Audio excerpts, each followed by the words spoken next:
일본 전체가 지금 충격과 경악에 빠졌습니다. NHK가 방영한 단 8분 영상이 시청률 86% 폭발, 일본 역사상 최고 기록을 갈아치웠습니다. 한국이 일본을 집어삼켰다. 방송 직후 일본 정부가 긴급 대책회의를 소집했고 1억 2천만 일본 국민들이 이 영상을 보고 충격에 빠졌습니다. 우리가 알던 그 한국이 맞습니까? 한국의 실체를 알고 나니 소름이 돋습니다. 배신감을 넘어 분노가 치밀어 오릅니다. PD 타카하시는 방송 후 사표를 던졌습니다. 저는 진실을 감당할 수 없었습니다. 도대체 그 8분 동안 무엇을 목격한 걸까요? 일본을 무너뜨린 한국의 충격적 실체, 지금 바로 공개합니다. 제 이름은 소마 카이토.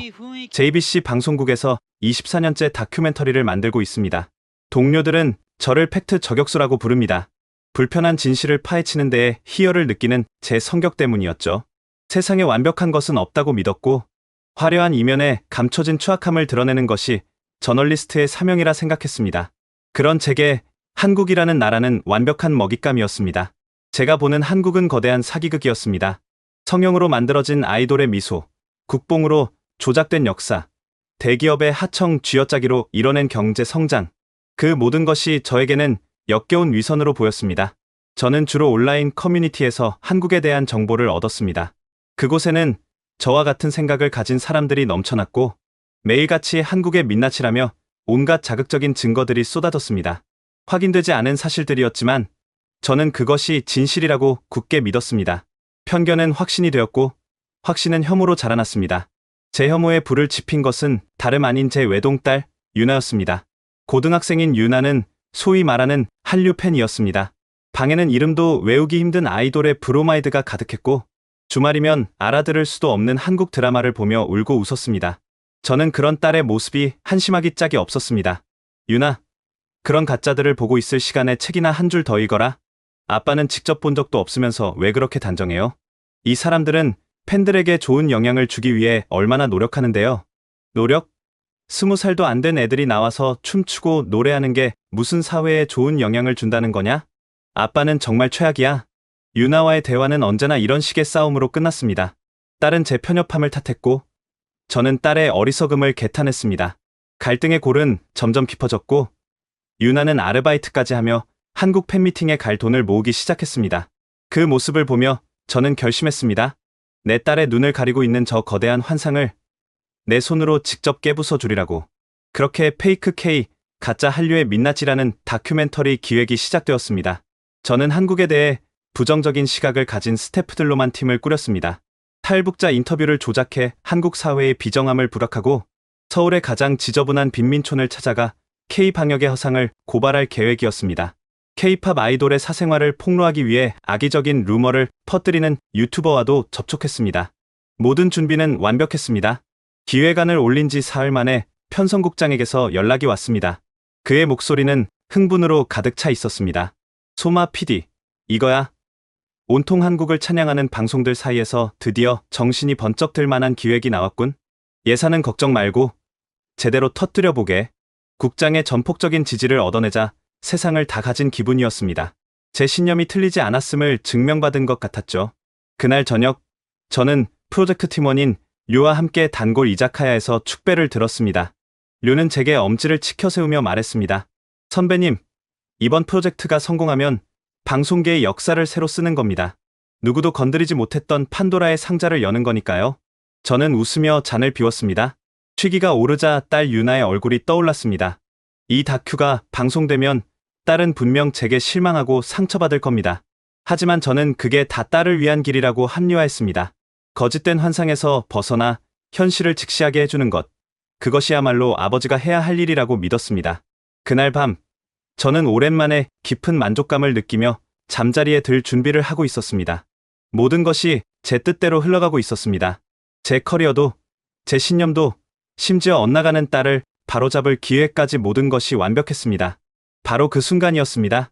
새벽 3시 25분, 침대 옆 테이블에 놓인 휴대폰이 미친 듯이 울부짖기 시작했습니다. 요란한 진동음이 고요한 새벽 공기를 찢었습니다. 잠결에 짜증을 내며 화면을 확인한 순간 온몸의 피가 차갑게 식는 것을 느꼈습니다. 발신자 정보에는 국제전화, 대한민국이라는 글자가 선명하게 찍혀 있었습니다. 심장이 철렁 내려앉았습니다. 팬미팅에 간다던 유나의 얼굴이 눈앞을 스쳤습니다. 떨리는 손으로 통화 버튼을 눌렀습니다. 수화기 너머에서는 감정 없는 한국어 억양의 일본어가 들려왔습니다. 소마 카이토 씨 되십니까? 여기는 서울중앙대학병원 응급센터입니다. 순간 숨이 멎는 것 같았습니다. 따님인 소마 유나 양이 오늘 밤 11시경 뺑소니 교통사고를 당해 현재 의식불명 상태입니다. 수화기를 든 채 그 자리에 얼어붙었습니다. 방금 전까지 세상을 다 가졌다고 생각했던 오만함은 산산조각이 났습니다. 머릿속이 새하얗게 비어버렸습니다. 제가 그토록 증오하고 비웃었던 땅, 제 딸이 죽어가고 있는 그곳으로 저는 향해야만 했습니다. 인천공항에 도착했을 때 제 몸은 극도의 피로와 공포로 떨리고 있었습니다. 급하게 챙긴 여권과 지갑만 들고 나온 저는 마치 전쟁터로 향하는 병사 같았습니다. 공항 입국장을 나서자마자 택시를 잡아탔습니다. 서울중앙대학병원 응급실로 가주세요. 운전기사는 제 얼굴을 보더니 아무 말 없이 엑셀을 밟았습니다. 창밖으로 스쳐 지나가는 서울의 풍경이 눈에 들어왔습니다. 제가 상상했던 무질서하고 지저분한 도시의 모습은 어디에도 없었습니다. 깨끗한 거리, 정돈된 차선, 질서정연하게 움직이는 차량들. 하지만 그런 것들은 제게 아무런 의미가 없었습니다. 오직 유나만 생각날 뿐이었죠. 병원에 도착하자마자 응급센터로 뛰어들어갔습니다. 예상했던 혼잡함과 무질서 대신 체계적으로 움직이는 의료진들의 모습이 보였습니다. 안내 데스크의 간호사가 저를 발견하고 다가왔습니다. 어떻게 오셨습니까? 딸이 소마 유나 교통사고로. 간호사는 즉시 컴퓨터를 확인했습니다. 아, 일본에서 오신 보호자분이시군요. 3층 중환자실입니다. 담당 의사 선생님께 연락드리겠습니다. 놀랍도록 신속하고 정확한 대응이었습니다. 엘리베이터를 타고 올라가는 동안 제 머릿속에는 온갖 최악의 시나리오가 스쳐 지나갔습니다. 유나가 영영 깨어나지 못한다면? 아니, 이미 늦은 건 아닐까? 중환자실 앞에 도착하자 베개를 입은 남자가 저를 기다리고 있었습니다. 서지혁 의사였습니다. 그는 놀랍게도 유창한 일본어로 저에게 말을 걸었습니다. 소마 씨, 먼 길 오시느라 고생하셨습니다. 저는 따님을 담당하고 있는 서지혁입니다. 유나는? 제 딸은 어떻습니까? 서 의사는 차분하면서도 명확하게 설명하기 시작했습니다. 현재 유나 양은 뇌진탕과 갈비뼈 골절, 그리고 뇌출혈이 있는 상태입니다. 도착 즉시 응급수술을 진행했고 다행히 출혈은 멈췄습니다. 하지만 의식은 아직 돌아오지 않았고 앞으로 72시간이 고비입니다. 제 다리에 힘이 풀렸습니다. 서 의사가 재빨리 저를 부축했습니다. 소마 씨, 우리는 최선을 다하고 있습니다. 서울대병원 응급의학과는 아시아 최고 수준입니다. 따님은 최상의 치료를 받고 계십니다. 하지만 의식이 뇌 스캔 결과 심각한 손상은 없습니다. 시간이 필요할 뿐입니다. 믿고 기다려 주십시오. 서 의사는 저를 중환자실 유리창 앞으로 안내했습니다. 그곳에는 온갖 기계에 둘러싸인 채 누워있는 유나가 있었습니다. 평소 그렇게 활발하고 밝던 딸이 창백한 얼굴로 누워있는 모습에 가슴이 찢어지는 것 같았습니다. 지금 들어가실 수는 없지만 곧 면회 시간을 마련하겠습니다. 그때 한 간호사가 다가왔습니다. 박채원이라는 이름표를 단 젊은 여성이었습니다. 안녕하세요. 저는 유나 양을 담당하는 간호사 박채원입니다. 일본어 통역 자원봉사도 하고 있어서 도움이 필요하시면 언제든 말씀해 주세요. 박 간호사는 따뜻한 미소를 지으며 계속 말했습니다. 유나 양이 입원했을 때 가지고 있던 소지품입니다. 휴대폰은 파손되었지만 가방과 다른 물건들은 무사합니다. 그녀가 건넨 봉투를 받아들었습니다. 유나가 그토록 아끼던 한국 아이돌 굿즈가 가득한 가방이었습니다. 평소라면 한심하다고 생각했을 물건들이 이제는 너무나 소중하게 느껴졌습니다. 그리고 소마 씨, 혹시 숙소는 정하셨습니까? 아직. 병원 근처에 장기 투숙객을 위한 저렴한 게스트하우스가 있습니다. 제가 연락해 드릴까요? 저는 고개를 끄덕였습니다. 한국인들의 이런 세심한 배려가 낯설면서도 고마웠습니다. 제가 그동안 믿어왔던 불친절하고 거친 한국인의 이미지는 어디에도 없었습니다. 박 간호사는 계속해서 설명했습니다. 유나 양의 치료비는 일단 병원에서 처리하고 있습니다. 한국은 응급 환자의 경우 국적 불문하고 먼저 치료합니다. 보험 처리는 나중에 천천히 하셔도 됩니다. 국적을 불문하고요? 네. 우리는 국적을 보지 않습니다. 환자만 봅니다. 그게 의료진의 사명이니까요.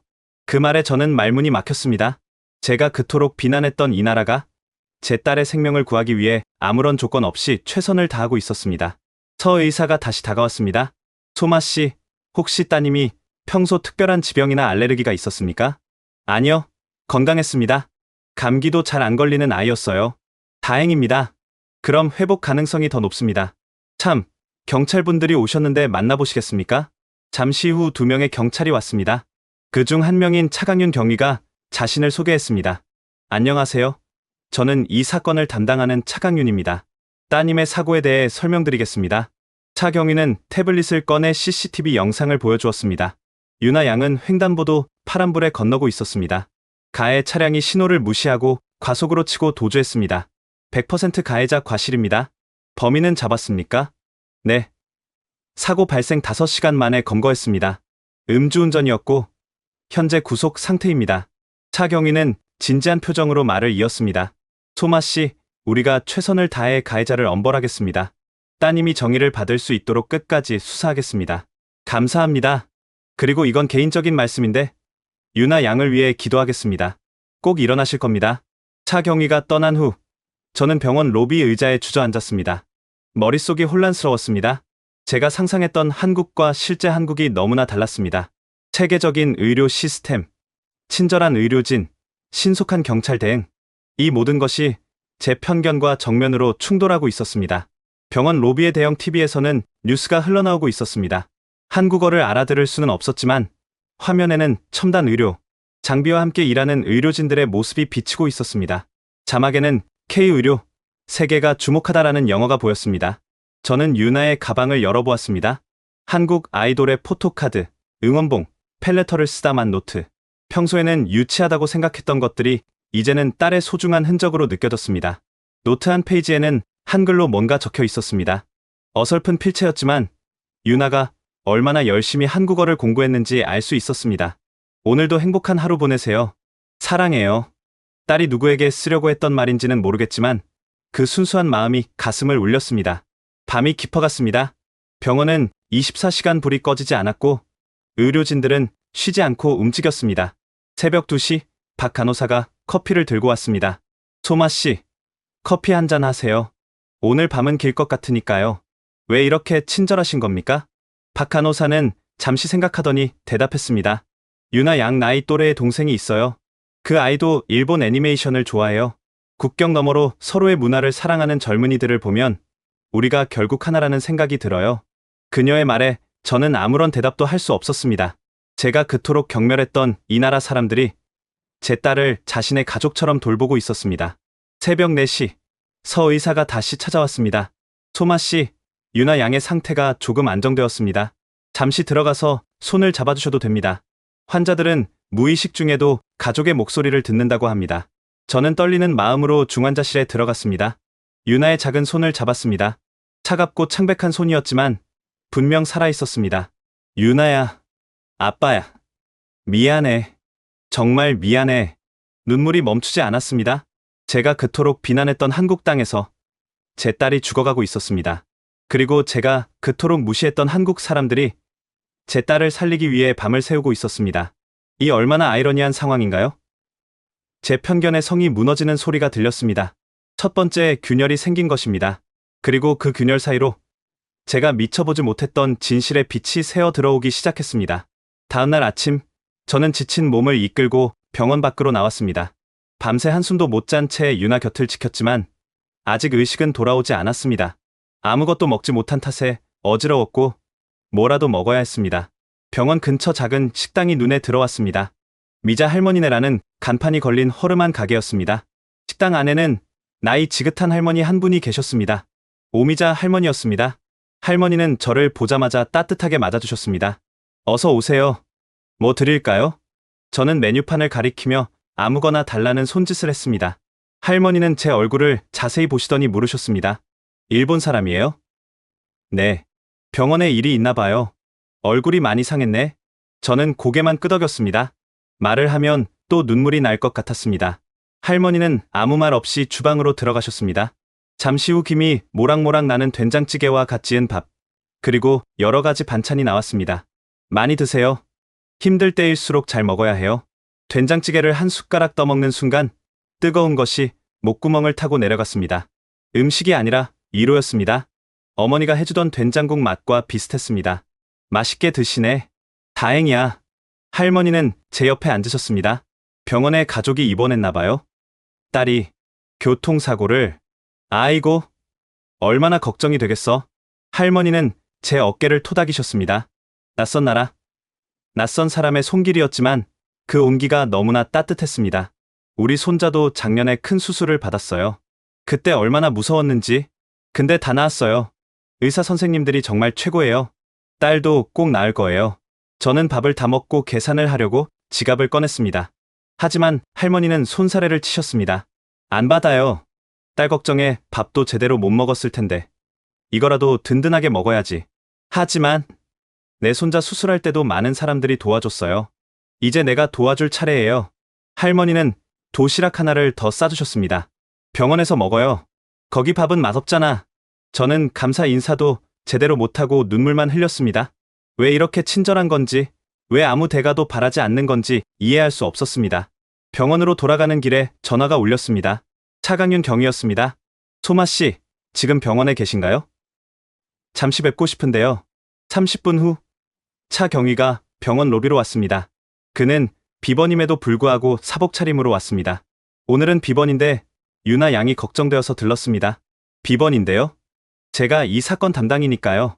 끝까지 책임지고 싶습니다. 차경위는 서류 봉투를 건넸습니다. 사고 현장 주변 상가들의 CCTV를 추가로 확보했습니다. 가해자의 고의성을 입증할 증거들입니다. 법정에서 최고형을 구형할 수 있을 겁니다. 왜 이렇게까지? 제 여동생도 유나 양 또래예요. K-팝 좋아하고 일본 애니메이션도 보고 남 일 같지 않습니다. 그때 병원 입구가 소란스러워졌습니다. 열댓 명의 젊은이들이 들어왔는데 모두 같은 티셔츠를 입고 있었습니다. 유나가 좋아하던 한국 아이돌 팬클럽이었습니다. 한 여학생이 다가왔습니다. 저희는 유나 언니 팬카페에서 왔어요. 언니가 사고 났다는 소식을 듣고 그들은 각자 헌혈 예약증을 들고 있었습니다. 유나 언니를 위해 헌혈 예약했어요. 필요하시면 언제든 연락 주세요. 우리가 같은 아티스트를 사랑하는 가족이잖아요. 저는 놀라서 말을 잇지 못했습니다. 한 번도 만난 적 없는 사람들이 단지 같은 가수를 좋아한다는 이유로 제 딸을 위해 피를 나누겠다는 것입니다. 박 간호사가 다가왔습니다. 이분들이 아침부터 계속 오고 계세요. 벌써 30명이 넘게 헌혈 예약을 하셨어요. 한 청년이 편지를 건넸습니다. 유나 언니가 깨어나면 전해주세요. 우리 모두 기다리고 있다고요. 편지에는 수십 명의 메시지가 빼곡히 적혀 있었습니다. 한국어, 일본어, 영어, 다양한 언어로 유나를 응원하는 말들이었습니다.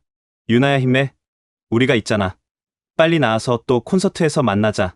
당신은 혼자가 아닙니다. 저는 그들에게 깊이 고개를 숙였습니다. 제가 할 수 있는 유일한 감사 표현이었습니다. 오후가 되자 또 다른 방문객이 왔습니다. 유나가 묵었던 게스트하우스 주인이었습니다. 유나 씨 소지품을 가져왔어요. 방에 두고 간 것들이에요. 그가 건넨 봉투 안에는 유나의 일기장이 있었습니다. 저는 떨리는 손으로 일기장을 펼쳤습니다. 서울 도착. 꿈만 같아. 내일 팬미팅이 너무 기대돼. 아빠는 이해 못하겠지만 이게 내 행복이야. 한국 사람들 정말 친절해. 길 물어봤는데 직접 데려다 줬어. 아빠가 말한 것과 너무 달라. 한국어 공부 더 열심히 해야겠다. 다음에 올 때는 통역 없이 대화하고 싶어. 마지막 일기는 사고 당일 아침에 쓴 것이었습니다. 오늘 팬미팅. 두근두근. 아빠가 이 모습 보면 뭐라고 할까? 하지만 언젠가는 이해해주겠지. 사랑하는 아빠. 눈물이 멈추지 않았습니다. 딸은 끝까지 저를 사랑하고 있었습니다. 제가 그토록 비난했던 것들을 사랑하면서도 저를 미워하지 않았습니다.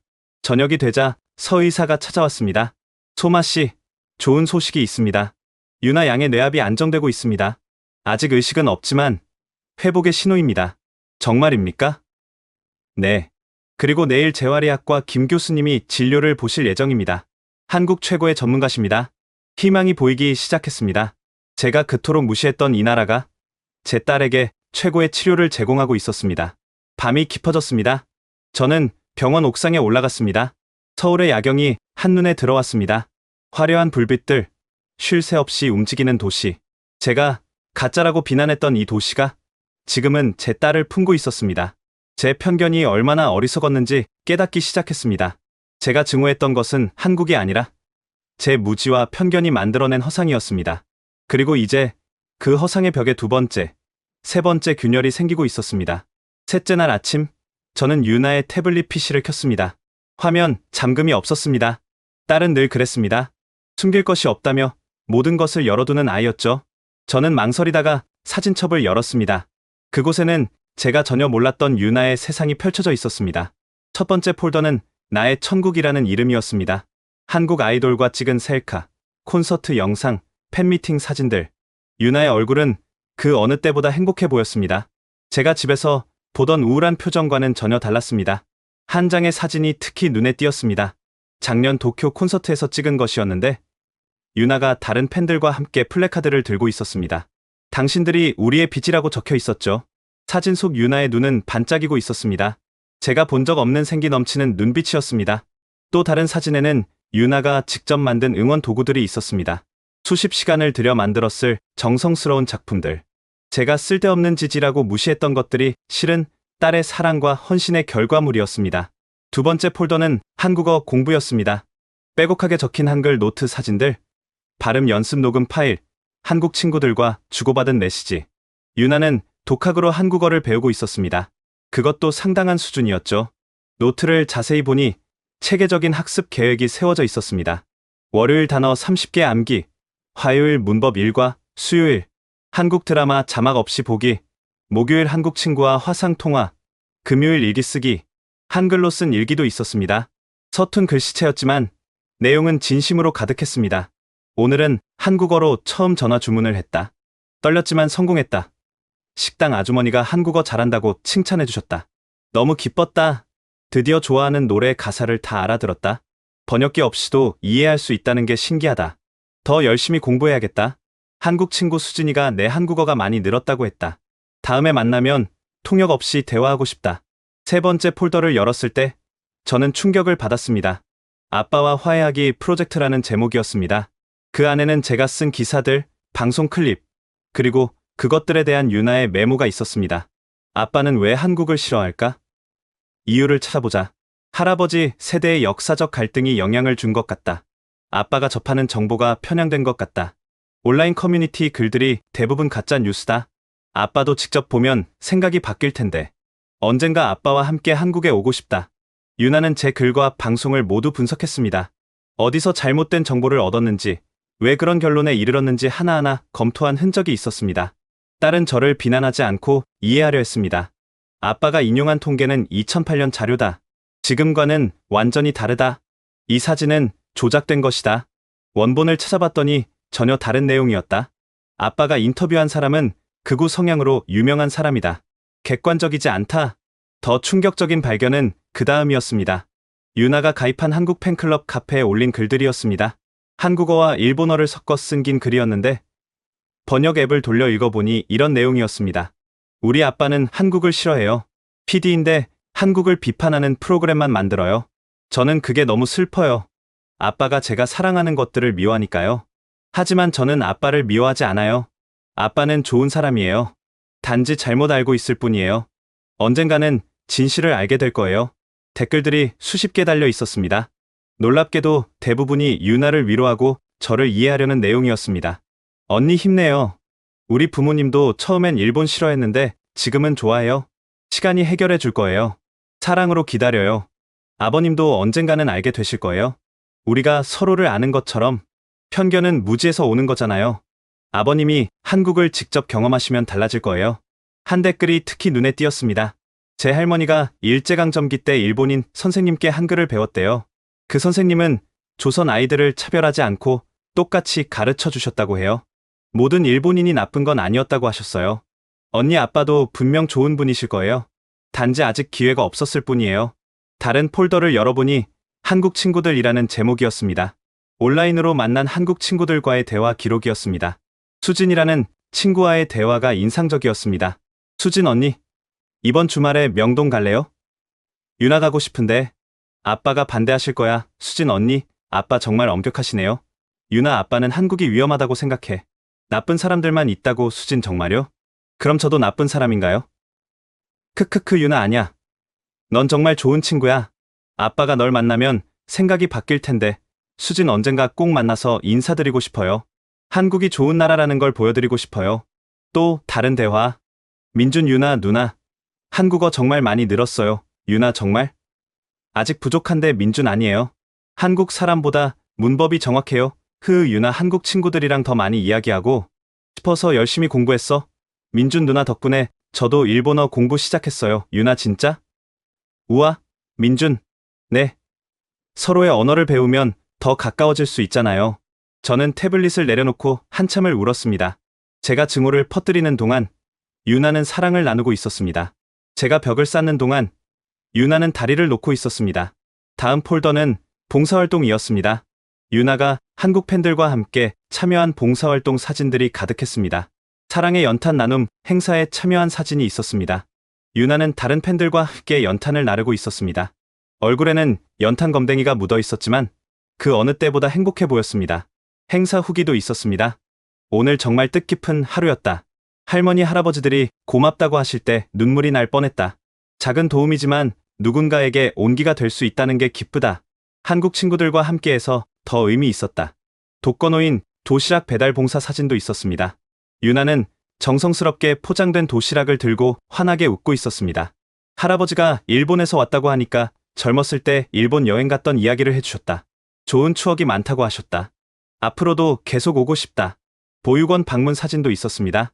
아이들과 함께 놀고 있는 유나의 모습이 보였습니다. 아이들이 너무 예뻤다. 일본 노래를 가르쳐줬더니 금세 따라 불렀다. 언어는 달라도 음악으로 하나가 될 수 있다는 걸 느꼈다. 오후에 박 간호사가 찾아왔습니다. 소마 씨, 유나 양 친구분이 왔는데요. 일본에서 왔다고. 잠시 후 한 소녀가 들어왔습니다. 유나의 고등학교 친구 사유리였습니다. 아저씨, 유나는 어때요? 아직 의식이. 사유리는 작은 가방을 건넸습니다. 유나가 가장 아끼는 거예요. 깨어나면 필요할 것 같아서. 가방 안에는 수첩이 들어 있었습니다. 꿈 일기라고 적혀 있었습니다. 유나가 매일 쓰던 거예요. 미래의 꿈을 적어두는. 첫 장을 펼쳤습니다. 나의 꿈 한일 문화 교류 전문가가 되기. 구체적인 계획이 적혀 있었습니다. 1단계 한국어 능력 시험 6급 합격 달성. 2단계 한국 대학 교환학생 가기. 3단계 한일 청소년 교류 프로그램 기획. 4단계 아빠와 함께 한국 여행하기. 5단계 한일 우호의 달이 되기. 4단계에 별표가 쳐져 있었습니다. 옆에 작은 글씨로 메모가 있었습니다. 가장 어렵지만 가장 중요한 목표. 언젠가 아빠도 내가 사랑하는 것들을 이해해 주실 거야. 사유리가 말했습니다. 유나는 항상 아저씨 이야기를 했어요. 존경한다고. 진실을 추구하는 저널리스트라고. 나는 그런 아버지가 아니었어. 아니에요. 유나는 믿었어요. 아저씨가 진실을 추구하는 분이라면 언젠가는 한국의 진실도 보게 될 거라고. 사유리가 떠난 후 저는 유나가 아끼던 앨범을 열어보았습니다. 가사지에는 한국어와 일본어 번역이 빼곡히 적혀 있었습니다. 형광펜으로 표시한 구절들이 있었습니다. 너의 존재만으로도 이미 기적이야. 어둠 속에서도 우린 빛을 찾을 거야. 함께라면 불가능은 없어. 사랑은 모든 벽을 넘어. 이것이 유나가 사랑했던 메시지였습니다. 제가 유치하다고 비웃었던 가사들이 실은 딸에게 살아갈 힘을 주는 응원이었습니다. 저녁이 되자 의외의 방문객이 왔습니다. 유나가 좋아하는 한국 아이돌 그룹의 멤버 한 명이었습니다. 모자를 깊게 눌러쓰고 마스크를 했지만 팬들은 금세 알아볼 것 같았습니다. 안녕하세요. 저는 X라는 그룹의 진우라고 합니다. 그는 유창한 일본어로 말했습니다. 유나 씨 소식을 듣고 왔습니다. 저희 팬이라고 들었어요. 바쁘실 텐데. 진우는 잠시 침묵하다가 말을 이었습니다. 사실 유나 씨는 저희에게 특별한 팬이에요. 데뷔 초부터 응원해 주셨거든요. 그는 휴대폰을 꺼내 사진을 보여줬습니다. 3년 전 사진이었는데 아직 신인이었을 때 모습이었습니다. 이때 저희 첫 일본 팬미팅이었어요. 사람이 거의 없었죠. 30명도 안 왔어요. 그 중에 유나 씨가 있었습니다. 사진 속에는 텅 빈 공연장에서 열심히 응원하는 유나의 모습이 있었습니다. 유나 씨가 그때 저희에게 편지를 주셨어요. 일본어로 쓴 편지였는데 진우는 지갑에서 낡은 편지를 꺼냈습니다. 지금도 가지고 다녀요. 힘들 때마다 읽어요. 편지를 펼쳐 읽기 시작했습니다. 처음 만나는 X에게 오늘 여러분의 무대를 보고 큰 감동을 받았습니다. 비록 관객은 적었지만 여러분의 열정은 그 어느 때보다 뜨거웠습니다. 저는 확신합니다. 여러분은 곧 큰 스타가 될 거예요. 국경을 넘어 많은 사람들에게 사랑받을 거예요. 왜냐하면 여러분의 음악에는 진심이 담겨 있으니까요. 포기하지 마세요. 저는 항상 응원할게요. 일본의 작은 팬 유나 올림. 진우의 눈이 붉어졌습니다. 이 편지 덕분에 버틸 수 있었어요. 정말 힘들 때, 그만두고 싶을 때 이 편지를 읽었어요. 그는 작은 봉투를 건넸습니다. 저희 멤버들이 함께 쓴 편지예요. 유나 씨가 깨어나면 전해주세요. 진우는 잠시 망설이다가 말을 이었습니다. 그리고 소마 PD님 맞으시죠? 저희도 알고 있습니다. 한국 아이돌에 비판적이신 거. 순간 부끄러움에 고개를 들 수 없었습니다. 하지만 유나 씨는 늘 말했어요. 아빠는 좋은 사람이라고. 언젠가는 이해해 줄 거라고. 그런 유나 씨를 보면서 저희도 배웠습니다. 미움보다 사랑이 강하다는 거요. 진우가 떠난 후 저는 그가 준 편지를 읽었습니다. 유나에게 넌 우리의 첫 번째 기적이었어. 텅 빈 공연장에서 혼자 우뚝 서서 응원해주던 너의 모습을 잊을 수 없어. 너가 있었기에 우리가 여기까지 올 수 있었어. 이제 우리가 너의 기적이 되어줄게. 꼭 일어나. 다음 콘서트는 너를 위한 특별 무대를 준비할게. 사랑해. 영원히. 밤 10시. 서 의사가 급하게 찾아왔습니다. 소마 씨, 유나 양이 움직였습니다. 저는 뛰어가듯 중환자실로 갔습니다. 유나의 손가락이 미세하게 떨리고 있었습니다. 아직 의식이 돌아온 건 아니지만 회복의 신호입니다. 뇌파도 활발해지고 있어요. 저는 유나의 손을 잡았습니다. 그리고 처음으로 한국어로 말했습니다. 서툴고 어색했지만 진심을 담아 말했습니다. 유나야, 미안해. 사랑해. 그 순간 유나의 손가락이 제 손을 살짝 쥐는 것을 느꼈습니다. 착각일 수도 있지만 저는 믿고 싶었습니다. 딸이 제 목소리를 들었다고. 새벽, 저는 유나의 태블릿으로 영상을 찍기 시작했습니다. 제 고백을 담기 위해서였습니다. 유나야, 아빠야. 너가 이 영상을 볼 때쯤이면 모든 게 달라져 있을 거야. 아빠가 틀렸어. 모든 게 다 틀렸어. 너가 사랑한 것들은 진짜였고, 아름다웠고, 가치 있는 것들이었어. 너가 나눈 우정은 진실했고, 너가 꿈꾼 세상은 옳았어. 아빠가 너무 늦게 깨달았어. 미안해. 카메라를 끄고 나서 생각했습니다. 이제 제가 해야 할 일이 무엇인지 분명해졌습니다. 진실을 말하는 것, 제 편견과 오만을 고백하는 것, 그것이 딸에게, 그리고 제가 상처 준 모든 이들에게 할 수 있는 최소한의 속죄였습니다. 넷째 날 아침, 저는 중대한 결정을 내렸습니다. 일본에 있는 프로듀서 료에게 전화를 걸었습니다. 료, 나야. 페이크 K 프로젝트를 취소해. 네? 갑자기 무슨 말씀이세요? 이미 예산도 승인받았는데. 내가 틀렸어. 한국은 내가 생각한 그런 나라가 아니야. 선배님, 혹시 무슨 일이? 유나가 교통사고를 당했어. 서울에서. 그리고 내가 여기서 본 것은 내 편견이 얼마나 어리석었는지 깨달았어. 전화 저편에서 한참 침묵이 흘렀습니다. 유나가 괜찮은가요? 아직 의식이 없어. 하지만 이 나라 사람들이 최선을 다해주고 있어. 선배님. 하지만 국장님이 내가 책임질게. 모든 책임은 내가 진다. 전화를 끊고 저는 가방에서 개인 카메라를 꺼냈습니다. 이제부터는 다른 영상을 찍기로 했습니다. 제가 직접 목격한 진실을 담기로 했습니다. 첫 촬영은 병원이었습니다. 24시간 불이 꺼지지 않는 응급실, 쉴 새 없이 움직이는 의료진들, 국적을 묻지 않고 생명을 구하는 그들의 헌신을 카메라에 담았습니다. 박 간호사를 인터뷰했습니다. 왜 일본어 통역 자원봉사를 하시나요? 언어 때문에 치료받지 못하는 일이 있어서는 안 되잖아요. 아픔에는 국경이 없으니까요. 서 의사도 인터뷰에 응했습니다. 일본 환자를 치료하는데 특별한 감정이 있으신가요? 환자는 그냥 환자예요. 일본인이든 한국인이든 미국인이든 제 앞에 있는 건 살려야 할 생명일 뿐입니다. 다음은 오미자 할머니 식당이었습니다. 할머니는 카메라를 보고도 평소처럼 자연스러웠습니다. 할머니, 왜 돈도 안 받고 밥을 주셨어요? 돈이 뭐가 중요해? 사람이 먼저지. 딸 아픈 아버지한테 밥값 받으면 벌 받아. 일본 사람이라서 거부감은 없으셨어요? 할머니는 잠시 생각하더니 말했습니다. 나도 전쟁 때 부모님 잃었어. 일본 때문이라고 생각했지. 근데 세월이 지나니까 알겠더라고. 미워하는 것보다 용서하는 게 내 마음이 편하다는 걸. 카메라를 들고 거리로 나갔습니다. 제가 무질서하다고 생각했던 서울의 거리는 사실 놀라울 정도로 체계적이었습니다. 지하철은 정확했고 버스는 친절했으며 시민들은 질서를 지켰습니다. 명동에서 한 일본인 관광객을 만났습니다. 한국 어떠세요? 세 번째 방문인데 올 때마다 좋아져요.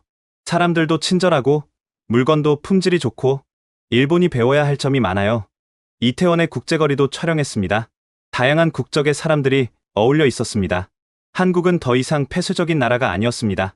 한 카페에서 일본인 유학생을 만났습니다. 한국 생활은 어떤가요? 처음엔 무서웠어요. 반일 감정 때문에 차별받을까봐. 근데 전혀 아니었어요. 오히려 일본인이라고 하면 더 관심 가져주고 도와줘요. 저녁, 저는 촬영한 영상을 편집하기 시작했습니다. 제목은 한 일본인 아버지의 서울 리포트로 정했습니다.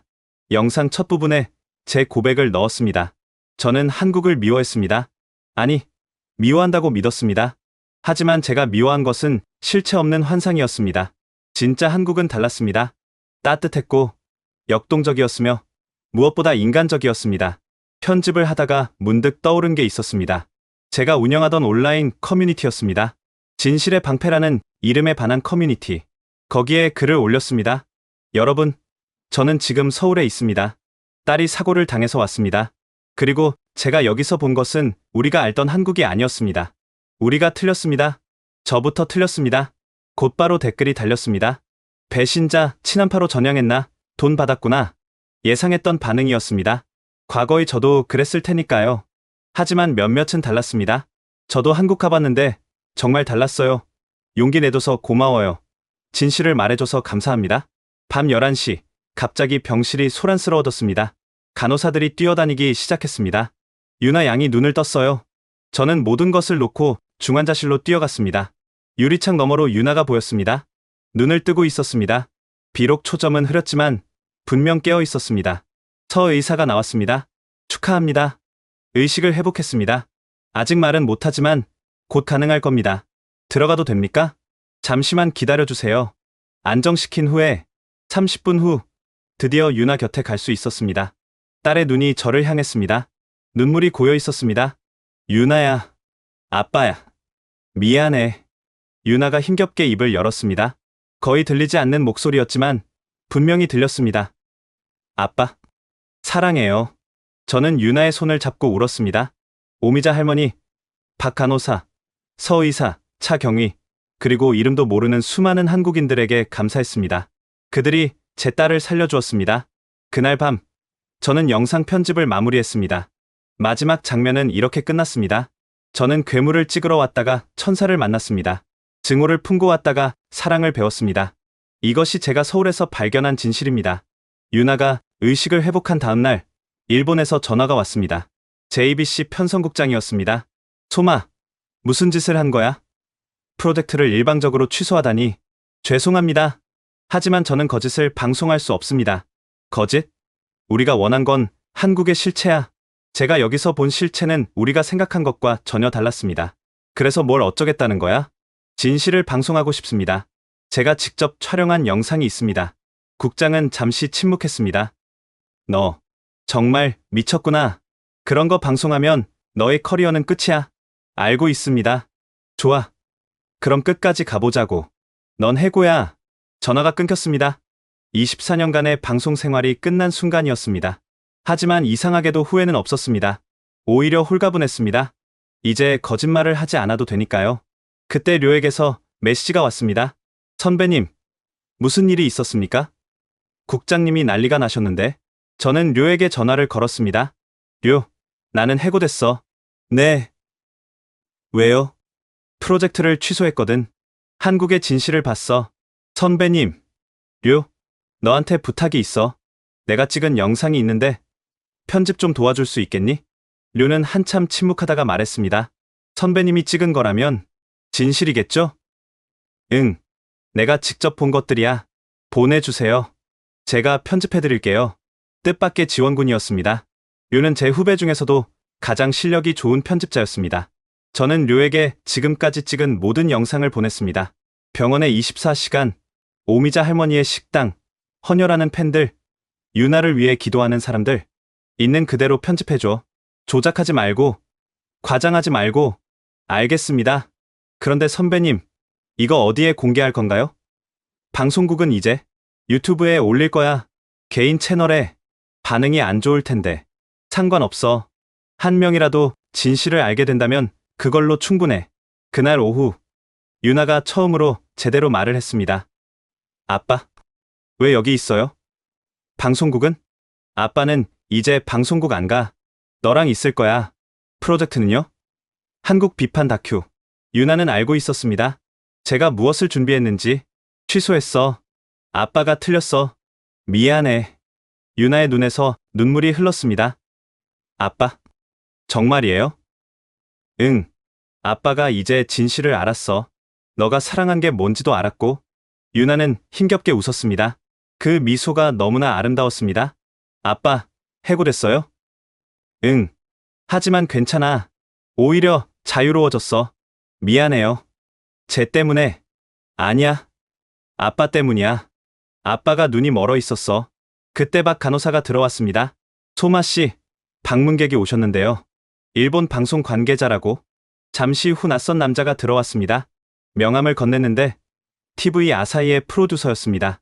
소마 선배님, 저는 야마다라고 합니다. 선배님 이야기를 듣고 찾아왔습니다. 무슨 일로? 선배님이 해고되셨다고 들었습니다. 저희 방송국에서 모시고 싶습니다. 의외의 제안이었습니다.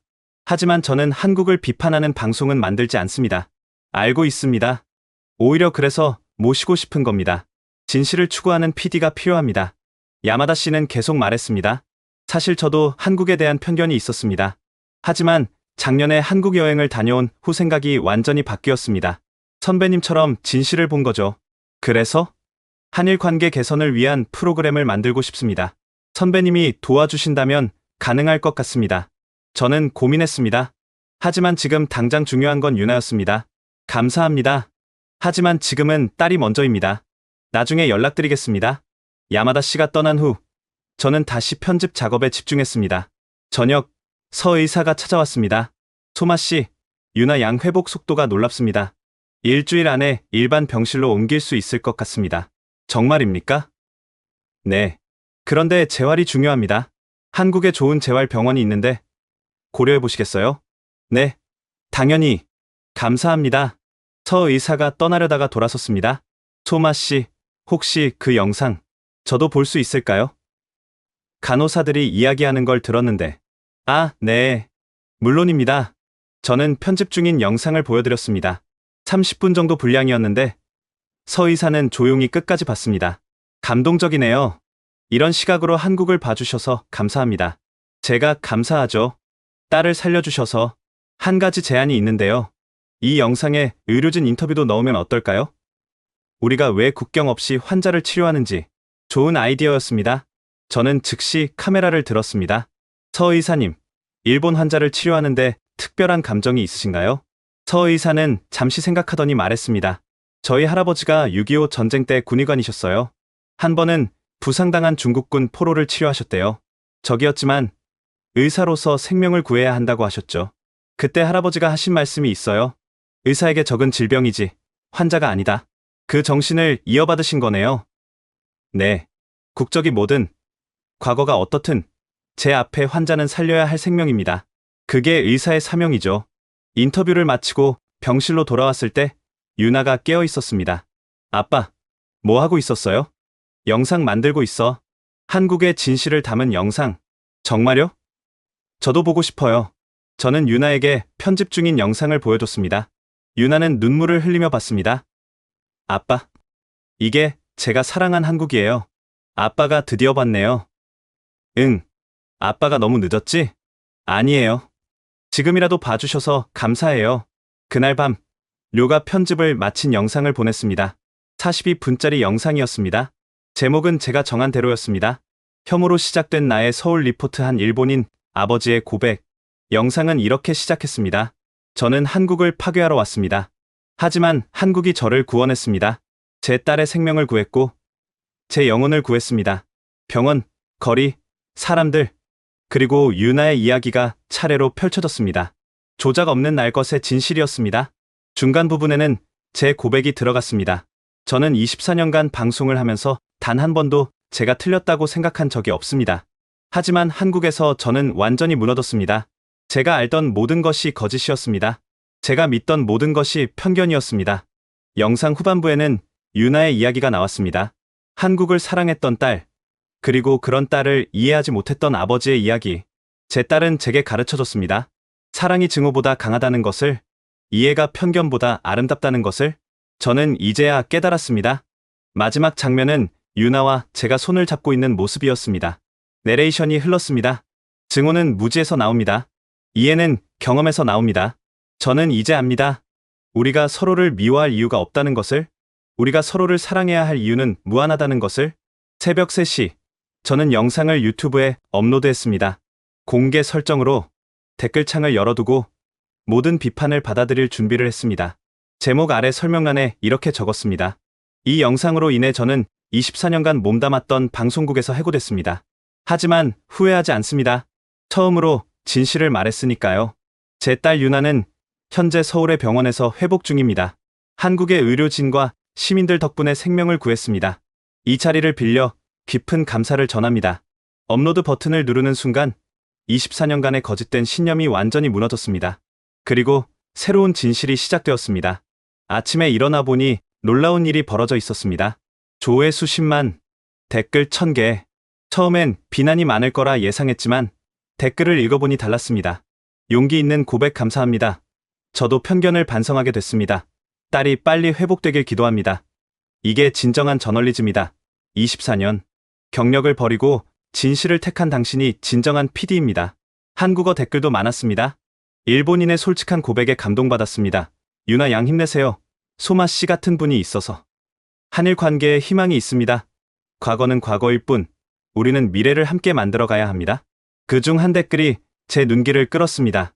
저는 서울재활의학병원 김민수 교수입니다. 유나 양의 사례를 보고 도움을 드리고 싶습니다.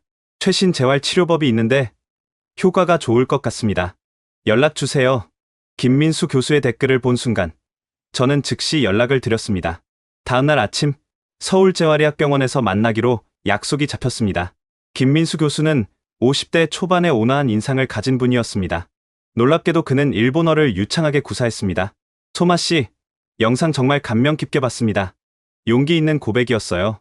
감사합니다. 그런데 어떻게 일본어를? 제가 10년간 도쿄대 의학부에서 연구했습니다. 그때 많은 일본 동료들과 함께 일했죠. 한일 의료협력 프로젝트도 여러 번 참여했고요. 김 교수는 유나의 의료 기록을 꺼내보며 설명을 시작했습니다. 유나 양의 경우 뇌 손상 후 운동기능 회복이 관건입니다. 최근 우리 병원에서 도쿄대와 공동 개발한 새로운 재활치료법이 있는데 가상현실과 로봇 공학을 결합한 방식입니다. 일본과 공동 개발이라니? 네. 의학에는 국경이 없습니다. 일본의 로봇 기술과 한국의 IT 기술이 만나면 놀라운 시너지가 납니다. 실제로 이 치료법으로 많은 환자들이 극적으로 회복했어요. 김 교수는 태블릿으로 치료 영상을 보여줬습니다. 환자들이 가상현실 속에서 재활 훈련을 하는 모습이었습니다. 특히 유나 양처럼 젊은 환자들은 회복 속도가 빠릅니다. 게다가 음악을 좋아한다고 들었는데 음악 치료도 병행하면 효과가 더 좋을 겁니다. 음악 치료요? 네. 유나 양이 좋아하는 K-팝을 활용한 리듬 치료입니다. 춤 동작을 재활 운동으로 변형하는 거죠. 재미있으면서도 효과적입니다. 그 순간 저는 깨달았습니다. 제가 그토록 비난했던 K-팝이 이제 딸을 치료하는 도구가 되었다는 것을. 치료비는 걱정 마세요. 유나 양 영상을 본 사람들이 자발적으로 모금을 시작했습니다. 한국인도, 일본인도, 심지어 다른 나라 사람들도 참여하고 있어요. 김 교수가 휴대폰을 보여줬습니다. 온라인 모금 사이트에는 이미 상당한 금액이 모여 있었습니다. 유나를 응원합니다. 한국 시민 일동. 한일 우정의 상징 유나 양을 위해 도쿄 K-팝 팬클럽. 국경 없는 사랑을 보여준 가족에게 파리에서 메시지를 읽으며 눈물이 났습니다. 전 세계 사람들이 제 딸을 위해 마음을 모으고 있었습니다. 그 사이 제 영상은 믿을 수 없는 속도로 퍼져나갔습니다. 2주 만에 조회수 500만, 3주 만에 1000만, 한 달 만에 2000만, 댓글은 10만 개를 넘어섰습니다. 전 세계에서 댓글이 달렸습니다. 프랑스에서 봤습니다. 편견의 무서움을 깨달았어요. 저도 이웃나라에 대한 편견을 반성합니다. 미국인입니다. 우리도 멕시코에 대한 편견이 있죠.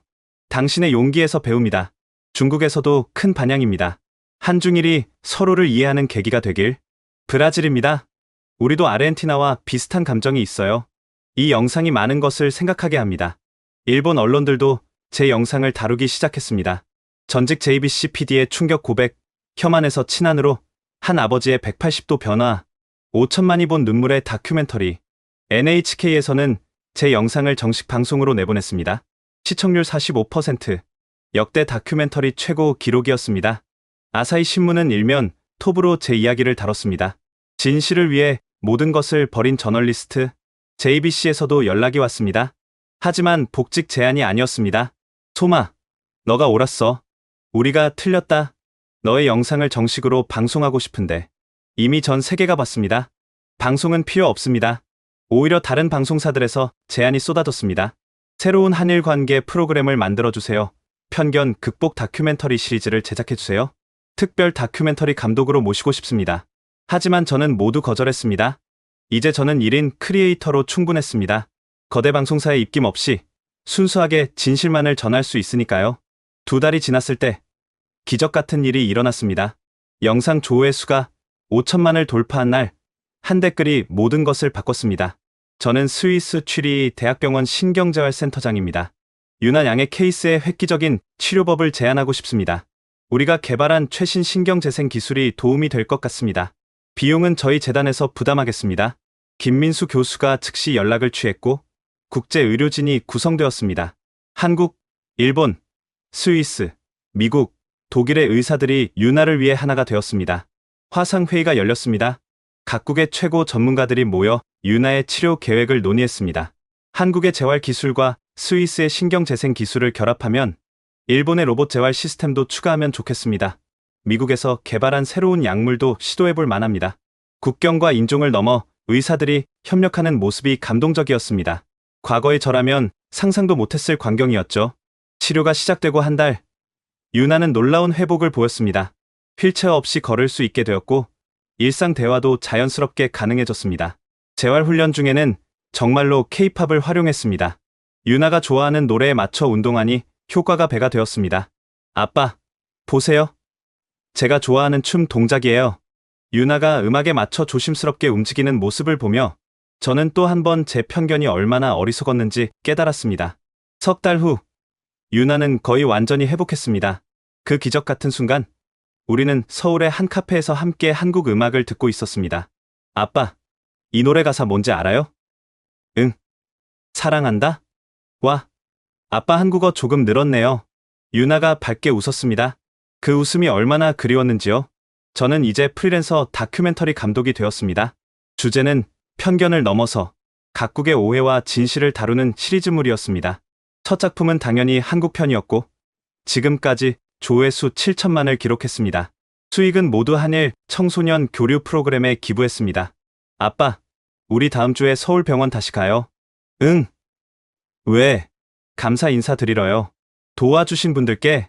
유나가 꺼낸 명단은 길었습니다. 서지혁 의사, 박채원 간호사, 오미자 할머니, 차강윤 경위, 그리고 헌혈했던 팬클럽 회원들까지. 이분들 없었으면 우리가 어떻게 됐을까요? 그러게. 모두가 우리의 은인이야. 아빠, 고마워요. 뭐가? 편견을 버려줘서, 진실을 말해줘서. 저는 유나를 안았습니다. 아빠가 더 고마워. 나를 변화시켜줘서. 창밖으로 서울의 풍경이 보였습니다. 한때는 증오의 대상이었지만 이제는 감사의 도시가 된 그곳. 제 노트북에는 새 프로젝트가 열려 있었습니다. 국경 없는 우정 한일 청년들의 이야기. 유나가 제안한 기획이었습니다. 아빠가 카메라. 제가 인터뷰할게요. 좋아. 팀 유나 카이토 출동이다. 우리 부녀는 이제 새로운 다리를 놓는 사람이 되었습니다. 증오가 아닌 사랑의 다리를. 마지막으로 제가 늘 기억하는 문장이 있습니다. 증오는 무지에서, 이해는 경험에서 나온다. 이것이 제가 서울에서 배운 가장 큰 교훈입니다. 여러분, 소마 카이토 씨의 이야기 어떠셨나요? 혐오와 편견으로 시작된 여정이 어떻게 사랑과 이해로 바뀌었는지 보셨습니다. 한 사람의 용기 있는 고백이 5천만 명의 마음을 움직였고 그것이 한 소녀의 생명을 구했습니다. 우리 모두의 마음속에는 크고 작은 편견들이 있습니다. 하지만 직접 보고 경험하고 마음을 열면 모든 것이 달라질 수 있습니다. 이 이야기가 마음에 드셨다면 좋아요와 구독 부탁드립니다. 그리고 꼭 공유해주세요. 편견으로 고통받는 누군가에게 이 이야기가 위로와 희망이 될 수 있도록 다음에도 가슴 뭉클한 실화로 찾아뵙겠습니다. 지금까지 코리아 원더풀이었습니다. 감사합니다. 미국은 한국이 동맹을 배신하고 비밀리에 핵무기를 개발했다고 확신했습니다. 70년 동맹은 이제 끝장이다. 미국은 핵물리학자 출신 국방부 부국장을 극비리에 파견했죠. 하지만 동맹의 배신을 확인하러 간 그곳에서 목격한 것은 인류의 미래였습니다. 보고를 받은 백악관은 그 자리에서 얼어붙었고 미국이 지난 70년간 한국을 철저히 오판했다는 사실을 깨달았습니다. 도대체 한국은 무엇을 만들었을까요? 그 충격적인 이야기 지금 바로 공개합니다. 저는 매들린 스톤브리지입니다. 미국 국방부 핵정책국 부국장이죠. MIT에서 핵물리학 박사학위를 받고 20년간 이 분야에서 일해왔습니다. 세계 핵질서는 미국이 관리해야 한다고 확신하며 살아왔어요. 그날은 제 인생에서 가장 자랑스러운 날이었습니다. 막내딸 엘리자베스가 하버드 의대에 합격한 걸 축하하는 파티였거든요. 보스턴 교회의 우리 집에는 친구들과 가족들이 모여 있었습니다. 엄마가 자랑스러워 딸이 저를 꼭 안아주는 순간이었어요. 새벽 2시 47분. 파티가 막 끝나가고 있을 때였습니다. 제 개인 휴대폰이 아니라 국방부 보안 전화가 울리기 시작했어요. 빨간색 전용 단말기였죠. 이 전화가 울린다는 건 국가 안보에 심각한 문제가 생겼다는 뜻입니다. 톰 브리지 부국장님, 즉시 펜타곤으로 오셔야 합니다. 국방부 상황실의 긴박한 목소리였어요. 무슨 일입니까? 북한이 또 미사일을. 아닙니다. 한국입니다. 한국이요? 저는 귀를 의심했습니다. 한국은 우리의 가장 충실한 동맹국 아닙니까? 한국 대전의 지하 연구소에서 암호화된 대량의 통신이 포착됐습니다. 내용을 해독한 결과 부국장님이 직접 보셔야 합니다. 딸의 축하 파티를 뒤로하고 펜타곤으로 향하는 차 안에서 저는 불안감이 커지기 시작했어요. 한국이 우리에게 숨기는 게 있다고. 그럴 리 없다고 생각했습니다.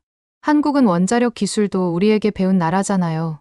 핵재 처리는 우리 허락 없이 못하고 20% 이상 우라늄 농축도 금지된 나라가 뭘 할 수 있겠습니까? 펜타곤 지하 상황실에 도착했을 때 이미 합참의장과 주요 간부들이 모여 있었습니다.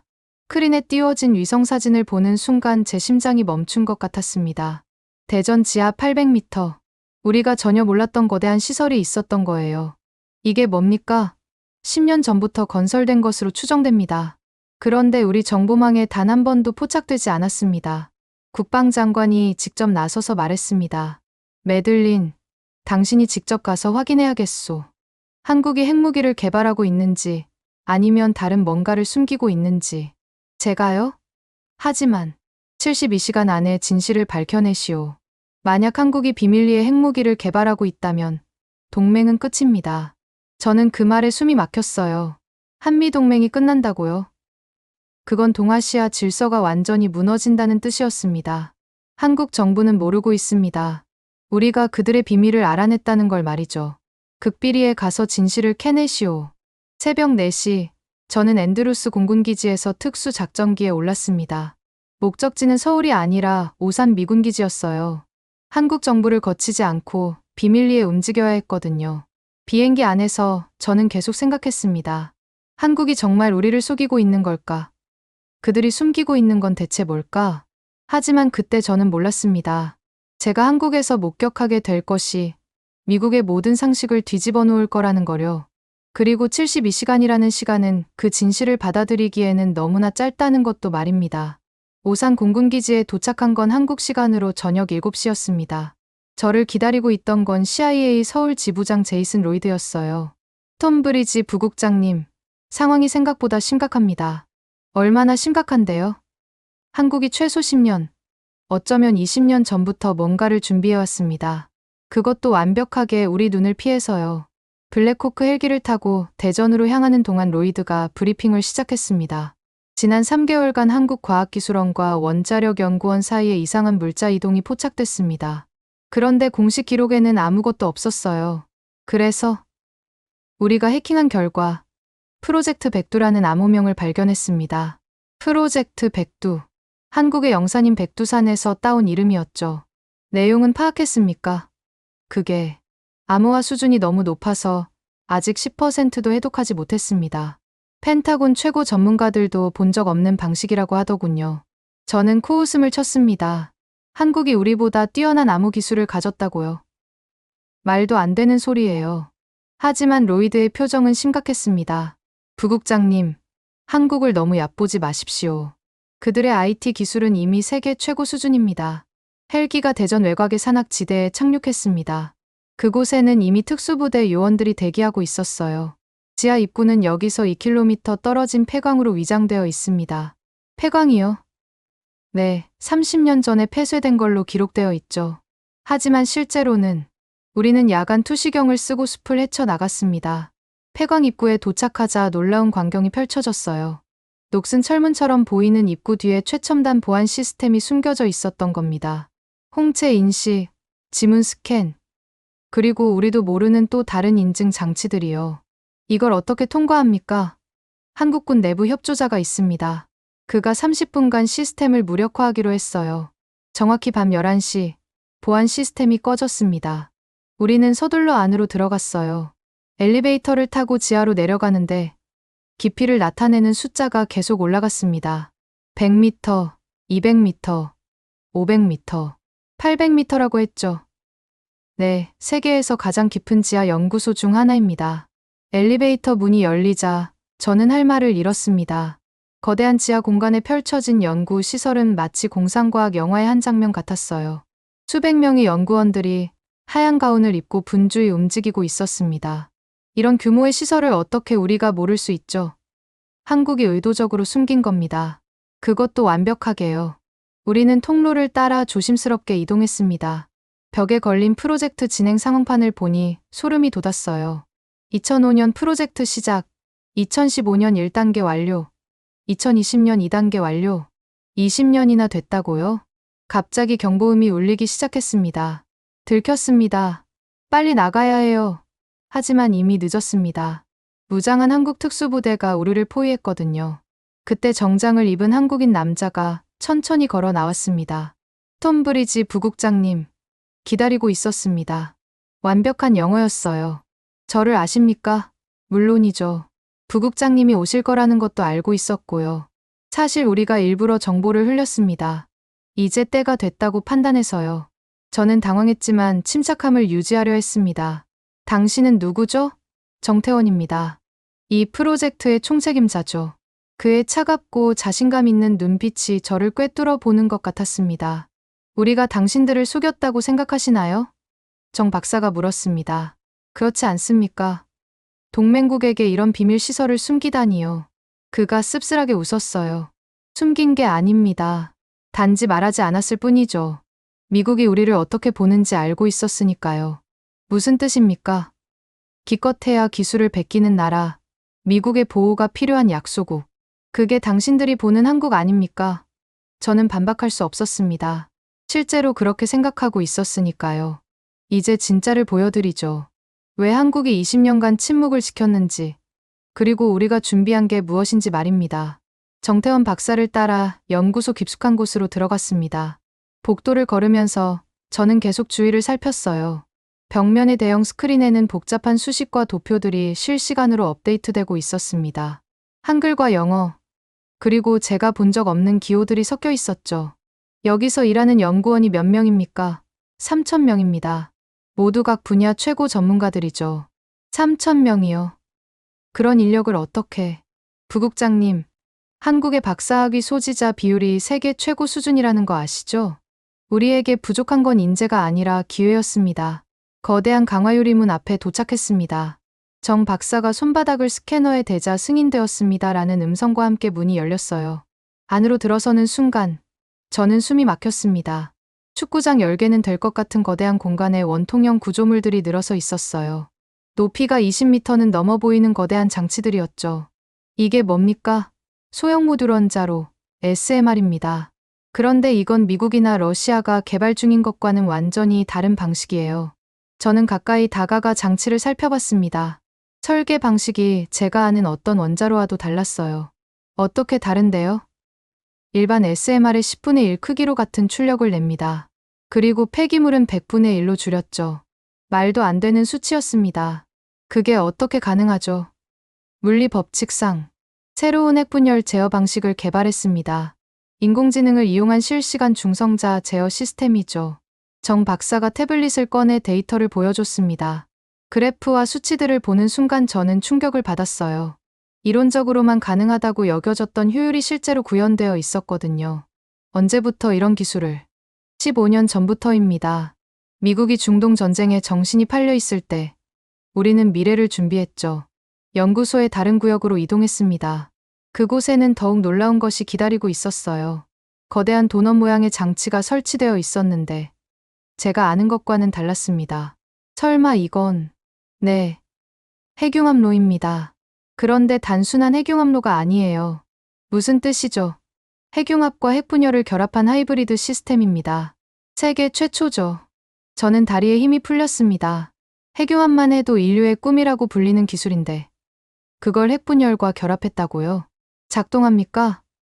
이미 5년 전부터 실험 가동 중입니다. 에너지 효율 800%를 달성했죠. 800%라고요? 정 박사가 제어실로 안내했습니다. 수십 개의 모니터에 실시간 데이터가 표시되고 있었어요. 플라즈마 온도 2억도, 자기장 강도 15테슬라, 에너지 출력 500메가와트. 이 정도 기술이면 에너지 문제가 완전히 해결되는 거 아닙니까? 맞습니다. 한국은 더 이상 에너지 수입국이 아니에요. 원한다면 에너지 수출국이 될 수 있죠. 저는 점점 불안해지기 시작했습니다. 한국이 이런 기술을 가지고 있다면 미국의 에너지 패권은 어떻게 되는 거죠? 왜 이걸 숨긴 겁니까? 숨긴 게 아닙니다. 때를 기다린 거죠. 무슨 때를요? 미국이 우리를 동등한 파트너로 인정할 때요. 정 박사의 눈빛이 날카로워졌습니다. 부국장님, 한국은 70년간 미국의 보호 아래 있었습니다. 감사한 일이죠. 하지만 이제는 달라져야 합니다. 핵무기를 만들 계획입니까? 제가 단도직입적으로 물었어요. 정 박사가 웃었습니다. 핵무기요? 그런 20세기 유물이 왜 필요하죠? 그가 손짓하자 벽면 스크린에 새로운 영상이 떴습니다. 우주 공간을 떠도는 거대한 구조물이었어요. 이게 뭡니까?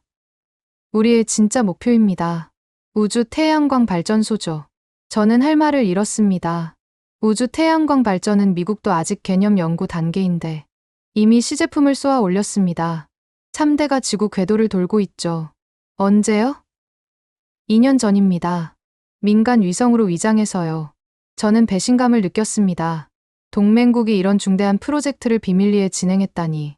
하지만 이건 시작일 뿐입니다. 정 박사의 말에 저는 더 큰 충격을 받을 준비를 해야 했습니다.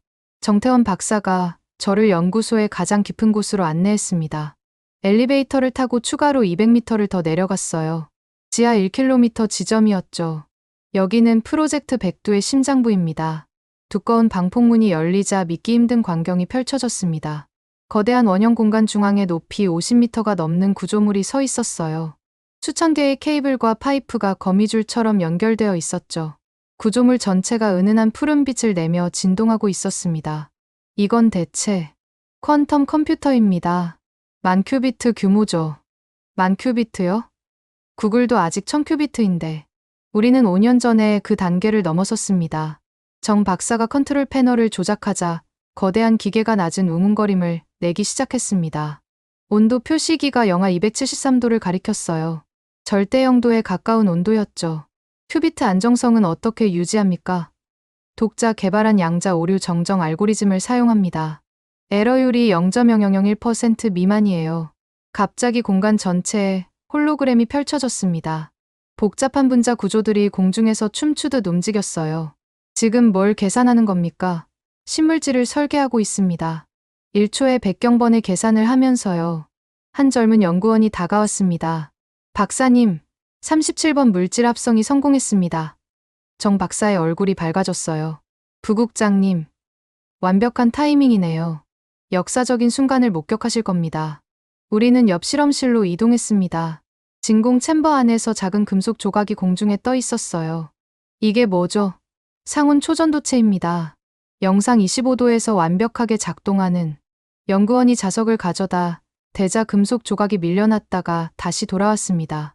마이스너 효과였죠. 초전도체의 증거였어요. 전기 저항이 정말 제로입니까? 네, 10년간 전류를 흘려도 에너지 손실이 전혀 없습니다. 정 박사가 금고에서 다른 샘플을 꺼냈습니다. 이건 그래핀보다 1000배 강한 신소재입니다. 두께는 원자 1개 수준이고요. 얇은 필름처럼 보이는 물질이었어요. 시연해보죠.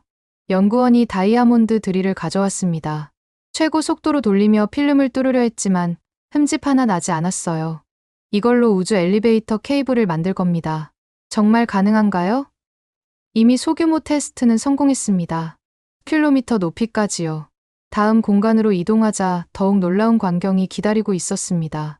축구장만한 경납고에 거대한 원통형 물체가 세워져 있었어요. 높이가 30m는 넘어 보였습니다.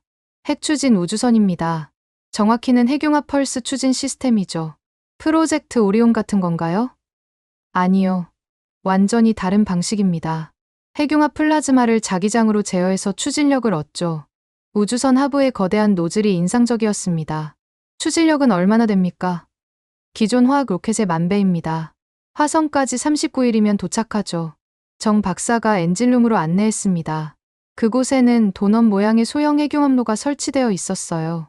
이게 엔진의 심장입니다. 1g의 연료로 서울에서 뉴욕까지 100번 왕복할 수 있죠.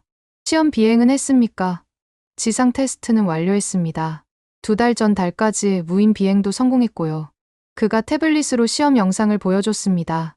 거대한 플라즈마 기둥이 분출되며 엄청난 추진력을 만들어내는 장면이었어요. 잠깐, 저게 뭡니까? 경납고 한쪽에 또 다른 장치가 있었습니다. 거대한 포물선 안테나처럼 생긴 구조물이었어요. 전자기 펄스 캐논입니다. 방어 무기죠. 작동 원리는 순간적으로 1기가와트의 전자기파를 발사합니다. 반경 1000km 내 모든 전자장비가 무력화되죠. 정 박사가 시뮬레이션을 실행했습니다. 가상의 미사일들이 한국으로 날아오다가 일정 거리에서 모두 추락하는 모습이었어요. 전자장비가 타버리는 겁니까? 아니요. 일시적으로 마비시키는 겁니다. 연구 손상은 없어요. 그래서 방어 무기인 거죠. 연구원 한 명이 뛰어왔습니다. 박사님, 베이징에서 신호가 왔습니다. 정 박사의 표정이 굳어졌어요. 중국이 우리 통신을 해독하려 시도하고 있습니다. 대형 스크린에 중국 해커들의 공격 패턴이 실시간으로 표시됐습니다. 방어막 작동시켜 순간 화면이 바뀌며 역공격이 시작됐어요. 우리가 개발한 양자 암호 시스템입니다. 해독이 불가능하죠.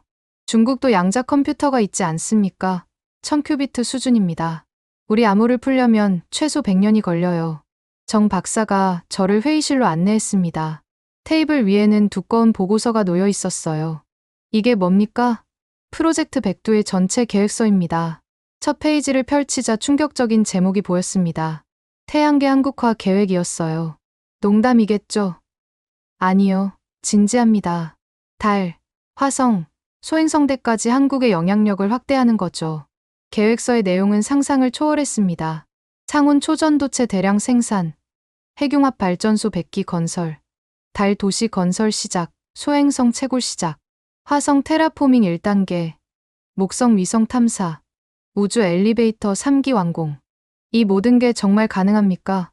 기술의 70%는 이미 확보했습니다. 나머지는 시간 문제고요. 정 박사가 창밖을 가리켰습니다. 그곳에는 한국 태극기와 함께 은하계 그림이 그려져 있었어요. 우리의 꿈은 지구에 머물지 않습니다. 인류를 은하 문명으로 이끄는 거죠. 왜 한국이 이런 꿈을? 작은 나라일수록 큰 꿈이 필요합니다. 땅이 좁으면 하늘을 보는 거죠. 갑자기 경보음이 울렸습니다. 무슨 일입니까? 아, 전기 테스트입니다. 신무기 시험이 있어요. 밖으로 나가자 하늘에서 놀라운 일이 벌어졌습니다. 투명한 돔이 연구소 전체를 덮었어요. 플라즈마 실드입니다. 핵폭탄도 막을 수 있죠. 푸른 빛의 장막이 물결치듯 움직였습니다. 에너지 소비가 엄청날 텐데. 핵융합로 한 기면 한국 전체를 덮을 수 있습니다. 정 박사가 마지막으로 한 곳을 더 보여줬습니다. 여기가 진짜 비밀입니다. 작은 방이었는데 그 안에는 이상한 장치가 있었어요. 이게 뭡니까? 중력 제어 장치입니다. 아직 실험 단계지만요. 중력을 제어한다고요? 정확히는 중력장을 왜곡시키는 거죠. 성공하면 빛의 속도에 근접할 수 있습니다. 제 상식은 완전히 무너졌습니다. 한국이 이미 인류의 한계를 넘어서고 있었던 거예요. 이제 이해하셨습니까? 왜 우리가 핵무기 따위에 관심이 없는지를. 정 박사의 말이 무겁게 다가왔습니다. 우리는 별을 향해 가고 있습니다. 지구의 작은 싸움은 의미가 없어요. 회의실에서 정태원 박사와 마주 앉았습니다. 창밖으로는 지하 연구소의 거대한 공간이 한눈에 보였어요. 이 모든 게 언제부터 시작된 겁니까? 정 박사가 낡은 사진 한 장을 꺼냈습니다. 정확히는 2000년대 초반입니다. 김대중 정부 시절이죠. 사진 속에는 젊은 한국 과학자들이 모여 있었어요. 1999년 우리가 우라늄 농축 실험을 했을 때 미국의 제재를 받았습니다. 그때 깨달았죠. 공개적인 핵 개발은 불가능하다는 걸. 그래서 다른 길을 찾기 시작했습니다. 핵무기보다 더 강력한 기술력을 확보하는 길을요. 김대중 대통령이 극비리의 과학자들을 모아 장기 프로젝트를 시작했죠. 정 박사가 또 다른 문서를 보여줬습니다. 프로젝트 백두의 기본 구상이 그때 만들어졌습니다. 30년 계획으로요. 하지만 실제 대규모 건설은 2015년부터 시작됐죠. 왜 미국에 알리지 않았습니까? 우린 동맹 아닙니까? 정 박사의 표정이 씁쓸해졌습니다. 부국장님, 솔직해집시다. 미국은 한국이 강해지는 걸 원하지 않았잖아요. 그건 2008년 금융위기를 기억하십니까? 한국도 큰 타격을 받았습니다.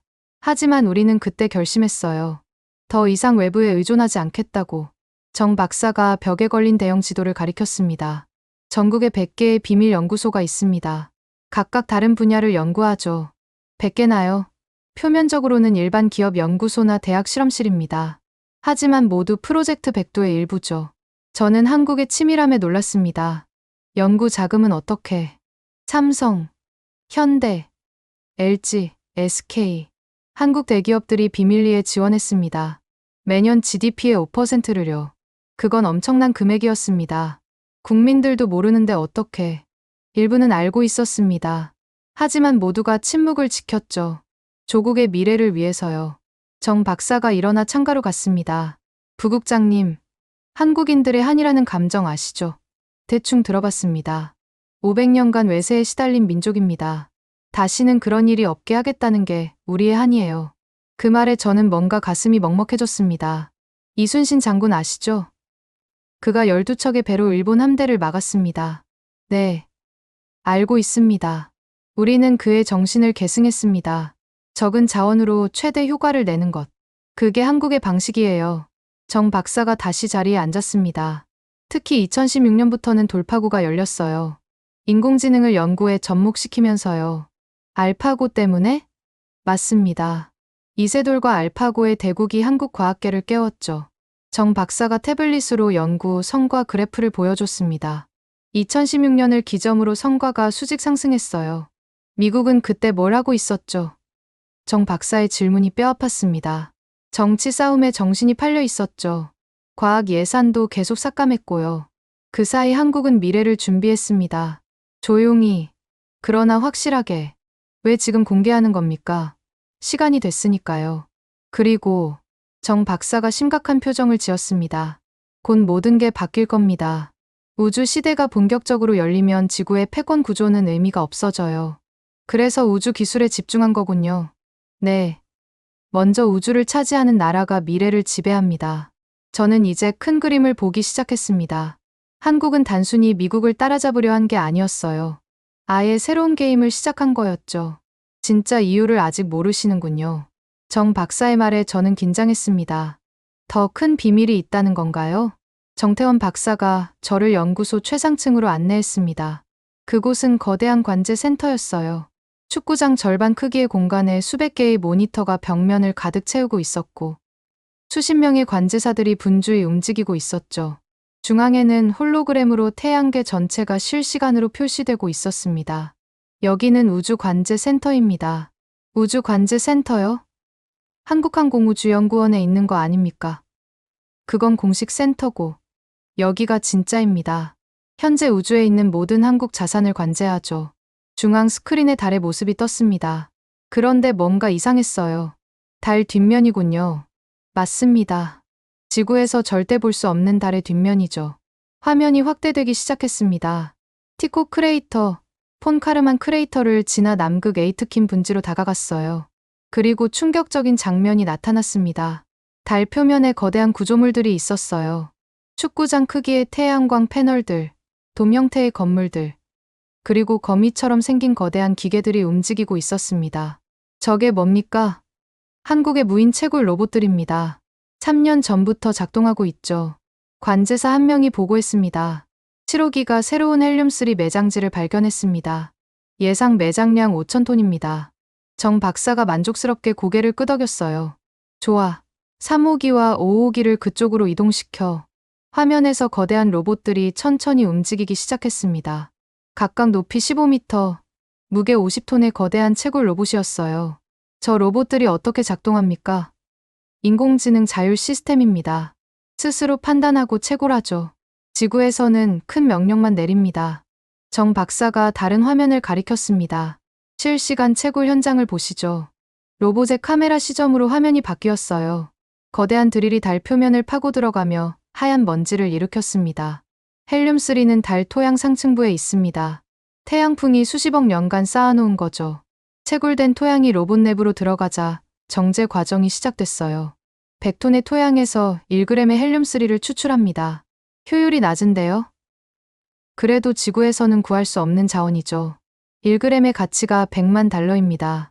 옆 스크린의 숫자들이 실시간으로 올라갔습니다. 현재까지 채굴량은 정확히 127.3톤입니다. 시가로 127조 달러 가치죠. 저는 숨이 막혔습니다. 한국이 이미 달에서 천문학적인 불을 캐내고 있었던 거예요. 잠깐, 저건 뭡니까? 화면 한쪽에 다른 구조물이 보였습니다. 거대한 접시 안테나 같은 것이었어요. 질량 투사기입니다. 마스 드라이버라고도 하죠. 그걸로 헬륨3를 지구로 보냅니다. 캡슐에 담아서 전자기력으로 발사하는 거죠. 정 박사가 발사 영상을 보여줬습니다. 작은 캡슐이 레일을 따라 가속되더니 순식간에 우주로 날아갔어요. 초속 2.38km, 달 탈출 속도를 넘어서 지구로 향합니다. 지구 어디로 떨어집니까? 태평양 한가운데 지정 구역이요. 한국 해군이 회수하죠. 관제사가 또 보고했습니다. 대장님, 중국 창어 9호가 우리 기지 방향으로 접근 중입니다. 거리는 현재 200km, 2시간 후 정찰 가능 거리에 들어옵니다. 정 박사가 침착하게 지시했습니다. 위장막 작동시켜. 레벨 3으로. 순간 화면 속 한국 기지가 서서히 투명해지더니 달 표면과 구분이 안 가게 변했습니다. 광학 위장 기술입니다. 나노 소재가 주변 환경을 그대로 반사하죠. 그런데 이미 많은 나라들이 의심하고 있지 않습니까? 네, 특히 중국과 러시아가 열심히 찾고 있죠. 하지만 달은 넓고 우리 기지는 완벽하게 숨겨져 있습니다. 정 박사가 3차원 홀로그램을 띄웠습니다. 달 전체가 입체적으로 나타났어요. 현재 우리 기지는 7곳입니다. 모두 지하로 연결되어 있죠. 지하 터널이요? 네, 총 연장 500km의 터널 네트워크를 구축했습니다. 홀로그램이 확대되자 달 지하의 복잡한 터널 시스템이 보였습니다. 이걸 어떻게 팠습니까? 플라즈마 터널링 기술입니다. 암석을 순간적으로 녹여서 뚫는 거죠. 갑자기 경보음이 울렸습니다. 무슨 일입니까? 아, 좋은 타이밍이네요. 헬륨3 수송선이 지구 궤도에 진입했습니다. 대형 스크린이 지구 궤도 영상으로 바뀌었어요. 날렵한 우주선 한 척이 지구를 향해 다가오고 있었습니다. 저게 수송선입니까? 네, 한 번에 10톤을 운반할 수 있죠. 완전 무인 자동 항행입니다. 수송선이 대기권에 진입하자 열차 폐막이 작동했습니다. 특수 세라믹 코팅입니다. 섭씨 3000도까지 견딜 수 있죠. 착륙 지점은 서해상공에서 감속한 후 충남 태안 앞바다에 착수합니다. 10분 후 수송선은 완벽하게 바다에 착륙했습니다. 이런 수송이 얼마나 자주 있습니까? 매주 한 번씩요. 곧 매일 운항할 예정입니다.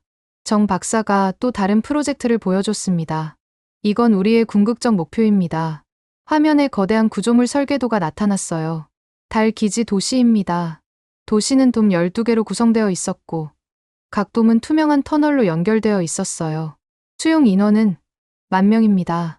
과학자, 엔지니어, 그리고 그들의 가족까지요. 산소와 물은 어떻게? 달 남극의 얼음을 사용합니다. 이미 10억 톤의 얼음을 확인했죠. 정 박사가 남극 기지 영상을 보여줬습니다. 거대한 굴착기가 얼음층을 파내고 있었어요. 식량은요? 수직 농장을 운영합니다. LED 조명과 수경 재배로 채소를 기르죠. 실제로 실험 중인 달 농장 영상이 나왔습니다. 무중력에서 상추와 토마토가 자라고 있었어요. 그런데 가장 혁신적인 건 이겁니다. 정 박사가 새로운 영상을 띄웠습니다. 달과 지구 사이에 거대한 케이블이 연결된 모습이었어요. 우주 엘리베이터입니다. 달까지요. 거리가 38만 킬로미터인데. 아니요. 지구 정지 궤도까지만 3만 6천 킬로미터입니다. 거기서 우주선으로 환승하는 거죠. 엘리베이터 설계도를 자세히 보니 놀라웠습니다. 케이블 재질은 탄소 나노튜브를 개량한 신소재입니다. 인장 강도가 200기가파스칼이에요. 그럼 이론상 가능한. 네. 이미 소규모 실험에 성공했습니다. 킬로미터 높이까지요. 정 박사가 건설 계획을 설명했습니다. 곧 착공 예정입니다. 비용은 10조 달러입니다. 하지만 완공되면 우주 진출 비용이 현재의 10,000분의 1로 줄어들죠. 관제사가 흥분한 목소리로 보고했습니다. 박사님, 타이탄 탐사선에서 신호가 왔습니다. 벌써요. 스크린에 토성의 위성 타이탄 영상이 떴습니다. 한국이 타이탄까지. 네.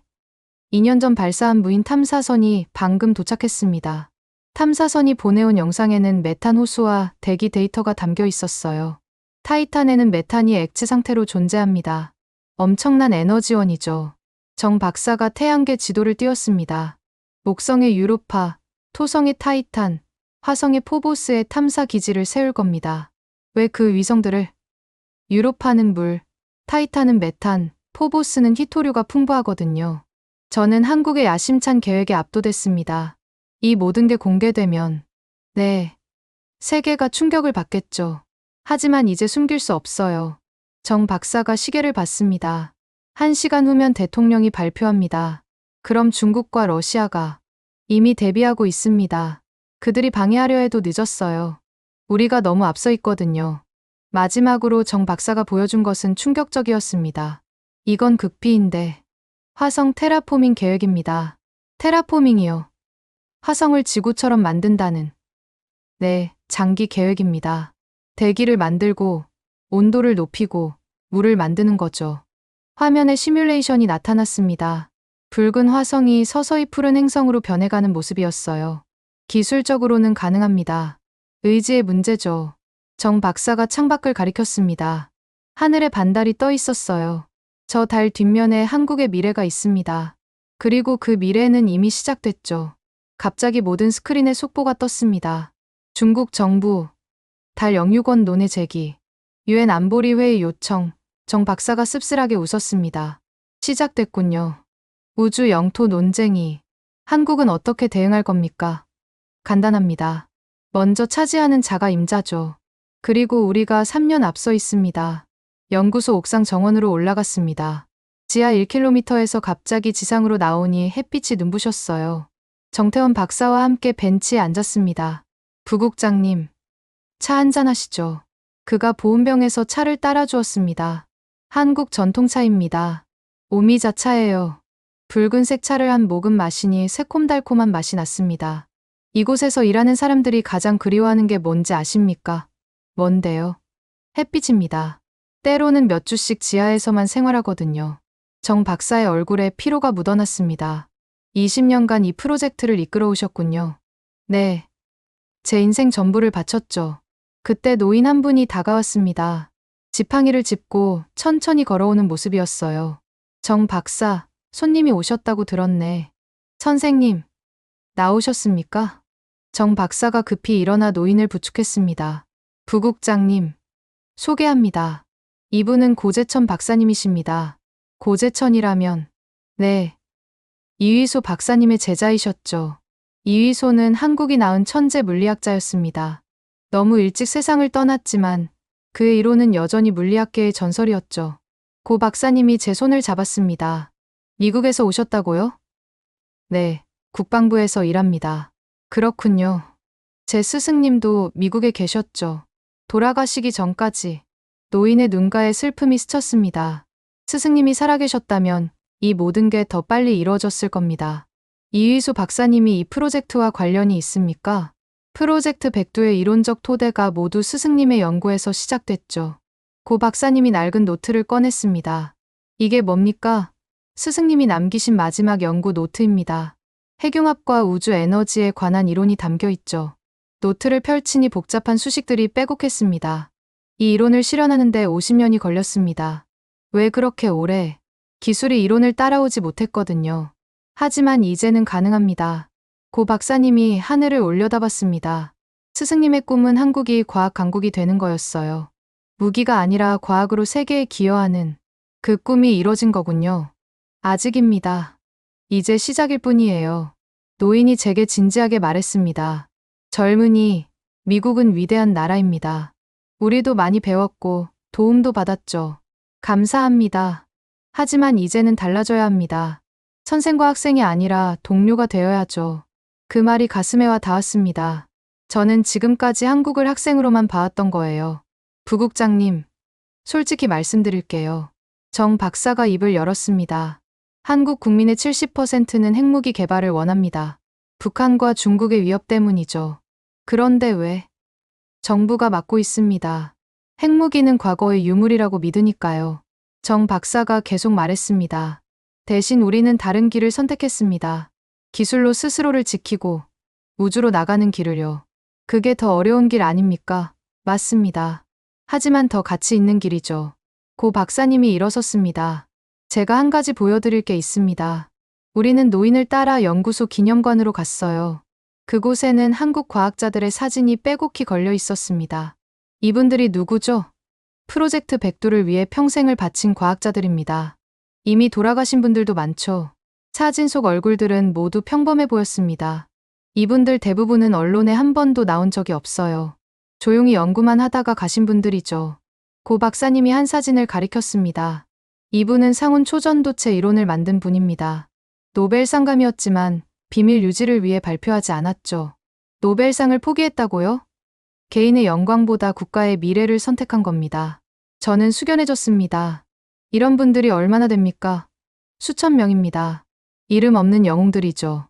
정 박사가 말했습니다. 부국장님, 이게 한국의 힘입니다. 개인보다 공동체를 생각하는 마음이요. 미국과는 다르군요. 다르지만 각자의 방식이 있는 거죠. 고 박사님이 제 어깨에 손을 얹었습니다. 젊은이, 벽을 허무는 건 쉽습니다. 하지만 다리를 놓는 건 어렵죠. 무슨 뜻입니까? 미국과 한국 사이에 보이지 않는 벽 말입니다. 이제 그 벽을 허물고 다리를 놓을 때예요. 저는 깊은 생각에 잠겼습니다. 그런데 부국장님, 정 박사가 말을 이었습니다. 우리가 기다리고 있었던 건 바로 이 순간입니다. 미국이 우리의 진짜 모습을 보고 동등한 파트너로 받아들여주기를 바랐어요. 워싱턴에 뭐라고 보고하시겠습니까? 정 박사의 질문에 저는 잠시 침묵했습니다. 그리고 결심했어요. 진실을 보고하겠습니다. 한국이 더 이상 보호받아야 할 나라가 아니라 함께 미래를 이끌어갈 파트너라는 거요. 정 박사가 미소를 지었습니다. 감사합니다. 그게 우리가 원했던 전부입니다. 다음 날 아침, 밤새 워싱턴과 협의를 마친 저는 서울 용산 대통령실로 이동했습니다. 정태원 박사와 함께였죠. 한국 대통령이 직접 만나고 싶다고 하셨습니다. 저를요? 대통령 집무실에 들어서자 예상 외의 인물들이 기다리고 있었습니다. 한국 대통령뿐 아니라 외교부 장관, 국방부 장관, 그리고 주한미군 사령관까지. 스톤브리지 부국장님, 환영합니다. 대통령이 악수를 청했습니다. 우리의 비밀을 보셨다고 들었습니다. 네. 충격적이었습니다. 이제 미국과 새로운 관계를 맺고 싶습니다. 테이블 위에 두꺼운 서류가 놓였습니다. 이게 뭡니까? 신한미 우주협력 조약 초안입니다. 내용을 훑어보니 놀라웠습니다. 한국과 미국이 우주 개발에서 완전히 동등한 파트너가 되는 내용이었어요. 기술 공유도 포함되어 있군요. 네. 한국의 핵융합 기술과 미국의 로켓 기술을 합치는 겁니다. 외교부 장관이 설명을 이어갔습니다. 공동 달 기지, 화성 도시 건설이 목표입니다. 비용은 한국이 40%, 미국이 40%, 나머지 20%는 다른 참여국들이 부담합니다. 한국이 미국과 같은 비율로 투자한다는 건 놀라운 일이었습니다. 한국이 그만한 자금을 댈 수 있습니까? 헬륨3 판매 수익으로 충당할 예정입니다. 대통령이 직접 나섰습니다. 부국장님, 이건 단순한 우주 개발이 아닙니다. 인류의 미래를 여는 프로젝트죠. 하지만 미국 의회가 동의할지. 그래서 한 가지 더 제안이 있습니다. 새로운 문서가 나왔습니다. 한국 기업들이 미국에 10조 달러를 투자하겠습니다. 향후 10년간요. 10조 달러요? 그건 미국 GDP의 절반에 가까운 금액이었습니다. 첨단 제조업 공장을 미국에 짓겠습니다. 초전도체, 신소재, 핵융합 발전소 등이요. 일자리는 최소 500만 개가 만들어질 겁니다. 모두 고급 일자리죠. 이건 미국 정치인들이 거부할 수 없는 제안이었습니다. 대신 조건이 있겠죠? 네. 기술 개발에서 한국과 미국이 완전히 동등한 지위를 가져야 합니다. 국방부 장관이 추가했습니다. 군사적으로도 마찬가지입니다. 한국군 지휘권을 완전히 돌려주셔야 합니다. 전시작전권 얘기입니까? 네. 더 이상 미국의 허락을 받고 싶지 않습니다. 주한미군 사령관이 끼어들었습니다. 저도 이 제안에 동의합니다. 한국군은 이미 충분한 능력을 갖췄습니다. 대통령이 태블릿을 꺼냈습니다. 이걸 보시죠. 화면에 시뮬레이션이 나타났습니다. 한국의 신무기 체계가 작동하는 모습이었어요. 전자기 펄스 방어막, 레이저 요격 시스템, 극초음속 미사일. 모두 실전 배치 완료입니다. 언제부터? 5년 전부터 순차적으로 배치했습니다. 북한도, 중국도 모르게요. 이제 이해가 갔습니다. 한국은 이미 스스로를 지킬 능력을 갖춘 거였어요. 그럼 주한미군은 필요하면 주둔하셔도 됩니다. 하지만 더 이상 한국을 지키는 게 아니라 함께 아시아를 지키는 겁니다. 외교부 장관이 지도를 펼쳤습니다. 중국이 움직이고 있습니다. 그들도 우주 패권을 노리고 있죠. 그래서 한미일 우주 동맹을 만들어야 합니다. 거기에 호주, 인도까지 포함해서요. 이건 완전히 새로운 국제 질서였습니다. 유엔은 어떻게 할 겁니까? 우주 개발은 유엔 관할이 아닙니다. 새로운 국제 기구를 만들어야죠. 대통령이 일어섰습니다. 1시간 후 제가 전 세계에 발표합니다. 한국의 우주 계획을요. 그 전에 미국과 합의하지 않으면. 그래서 지금 선택하셔야 합니다. 함께 갈 건지, 따로 갈 건지. 저는 즉시 워싱턴과 연락했습니다. 대통령님, 한국의 제안입니다. 화상회의로 미국 대통령과 연결됐어요. 톰 브리지, 어제 보고는 받았소. 한국의 제안은? 제가 설명을 마치자 대통령이 잠시 침묵했습니다. 10조 달러 투자와 500만 일자리. 거부할 이유가 없군요. 하지만 동등한 파트너십 요구가. 톰 브리지, 우리가 선택할 수 있는 상황이 아니오. 한국을 잃으면 아시아를 잃는 거요. 미국 대통령이 결단을 내렸습니다. 한국의 제안을 받아들이겠소. 단, 모든 기술 공유는 투명하게 이루어져야 하오. 알겠습니다. 대통령님. 통화를 끝내고 한국 대통령에게 전했습니다. 미국이 수락했습니다. 정말입니까? 네. 새로운 동맹의 시작입니다. 회의를 마치고 나오는데 정 박사가 말했습니다. 부국장님, 이건 협박이 아니었습니다. 진정한 제안이었어요. 알고 있습니다. 한국은 미국을 존경합니다. 하지만 더 이상 일방적인 관계는 원하지 않아요. 저는 고개를 끄덕였습니다. 이제 새로운 시대가 시작되는군요. 그날 밤, 워싱턴과의 긴급 화상회의가 열렸습니다. 주한미군 기지 상황실에서 대형 스크린이 여러 개로 분할되어 각각 다른 장소를 보여줬어요. 펜타곤 상황실, 백악관 시츄에이션 룸, CIA 본부, 그리고 대통령 집무실까지. 톰 브리지, 추가 보고하라. 국방장관의 목소리가 여전히 믿기지 않는다는 듯 떨리고 있었습니다. 한국은 이미 우리를 넘어섰습니다. 최소한 일부 분야에서는 10년, 어떤 분야는 20년 이상 앞서 있습니다. 백악관 스크린에서 대통령이 깊은 한숨을 쉬었습니다. 어떻게 이런 일이? 우리 정보기관은 뭘 했단 말이오? CIA 국장이 변명했습니다. 한국이 민간 기업으로 위장하고 지하 시설을 이용했습니다. 우리 위성도 감지 못했고. 변명은 그만. 대통령이 손을 들어 제지했습니다. 지금 중요한 건 앞으로 어떻게 할 것인가요? 제가 보고를 이어갔습니다. 한국은 실용 가능한 핵융합 발전소를 이미 5년 전부터 운영하고 있습니다. 에너지 효율 800%를 달성했고요. 합참의장이 끼어들었습니다. 그럼 에너지 독립이 가능하다는 거군요? 네, 이미 달성했습니다. 오히려 수출할 수 있는 수준이에요. 창온 초전도체도 실용화했습니다. 에너지부 장관이 놀랐어요. 그건 노벨상 10개는 받을 기술인데 만큐비트 양자 컴퓨터를 5년 전부터 운용 중입니다. 구글 대표가 급하게 회의에 참여했습니다. 만큐비트라고요? 그걸로 뭘 하는지 알아냈습니까? 신물질 설계와 암호 체계 구축에 사용하고 있습니다. 대통령이 테이블을 쳤습니다. 핵심을 말하시오. 한국이 우리에게 위협이 되는가? 아닙니다. 대통령님. 한국은 협력을 원합니다. 단지 동등한 위치에서요. 국방장관이 물었습니다. 군사적 위협은, 직접적 위협은 없습니다. 오히려 그들의 방어 기술이 우리에게 필요해요. 중국의 극초음속 미사일을 막을 수 있는 유일한 수단입니다. 달 뒷면에서 3년간 헬륨3를 채굴해왔다고? 재무장관이 계산기를 두드렸습니다. 127톤이면 127조 달러? 한국이 세계에서 가장 부유한 나라가 된 거 아닙니까? 그들의 제안을 다시 설명하시오. 대통령이 지시했습니다. 첫째, 한미 우주 협력 조약. 완전히 동등한 파트너로서 우주 개발. 둘째, 10조 달러 미국 투자와 500만 일자리 창출. 셋째, 기술 공유를 통한 공동 발전. 창원 군사위원장이 화상으로 연결됐습니다. 의회에서 반대가 나올 텐데 500만 일자리를 반대할 의원이 있겠습니까? 하원 의장이 현실적으로 말했습니다. 대통령이 결단을 내렸습니다. 각 부처 의견을 듣겠소. 국방장관 군사적으로 한국과 협력해야 합니다. 국무장관 외교적으로도 한국을 잃으면 아시아 전체를 잃습니다. 재무장관 경제적 이익이 명백합니다. CIA 국장 한국 기술에 접근할 수 있는 유일한 방법입니다.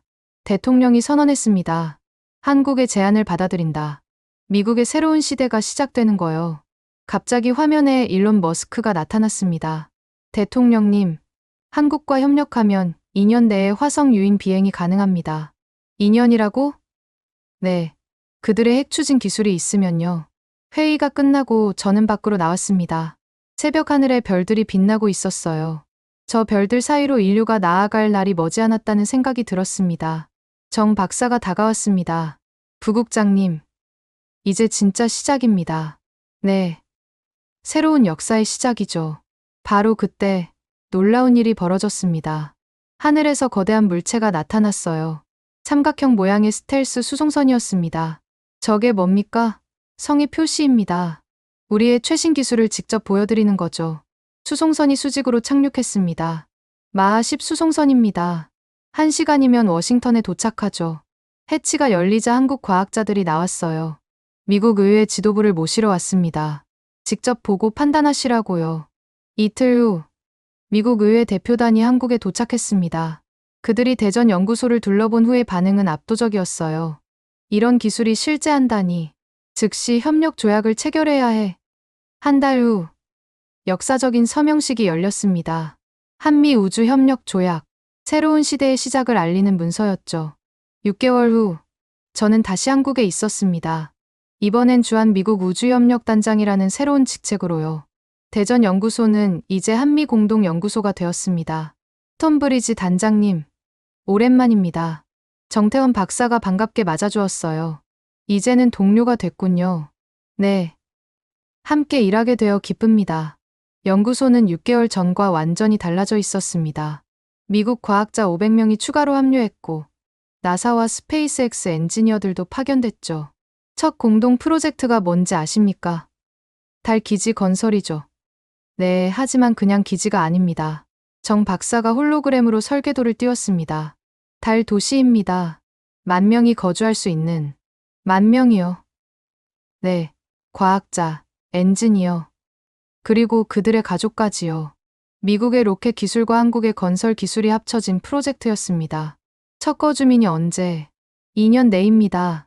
이미 선발을 시작했어요. 회의실로 이동했습니다. 한미 공동 연구팀이 모여 있었어요.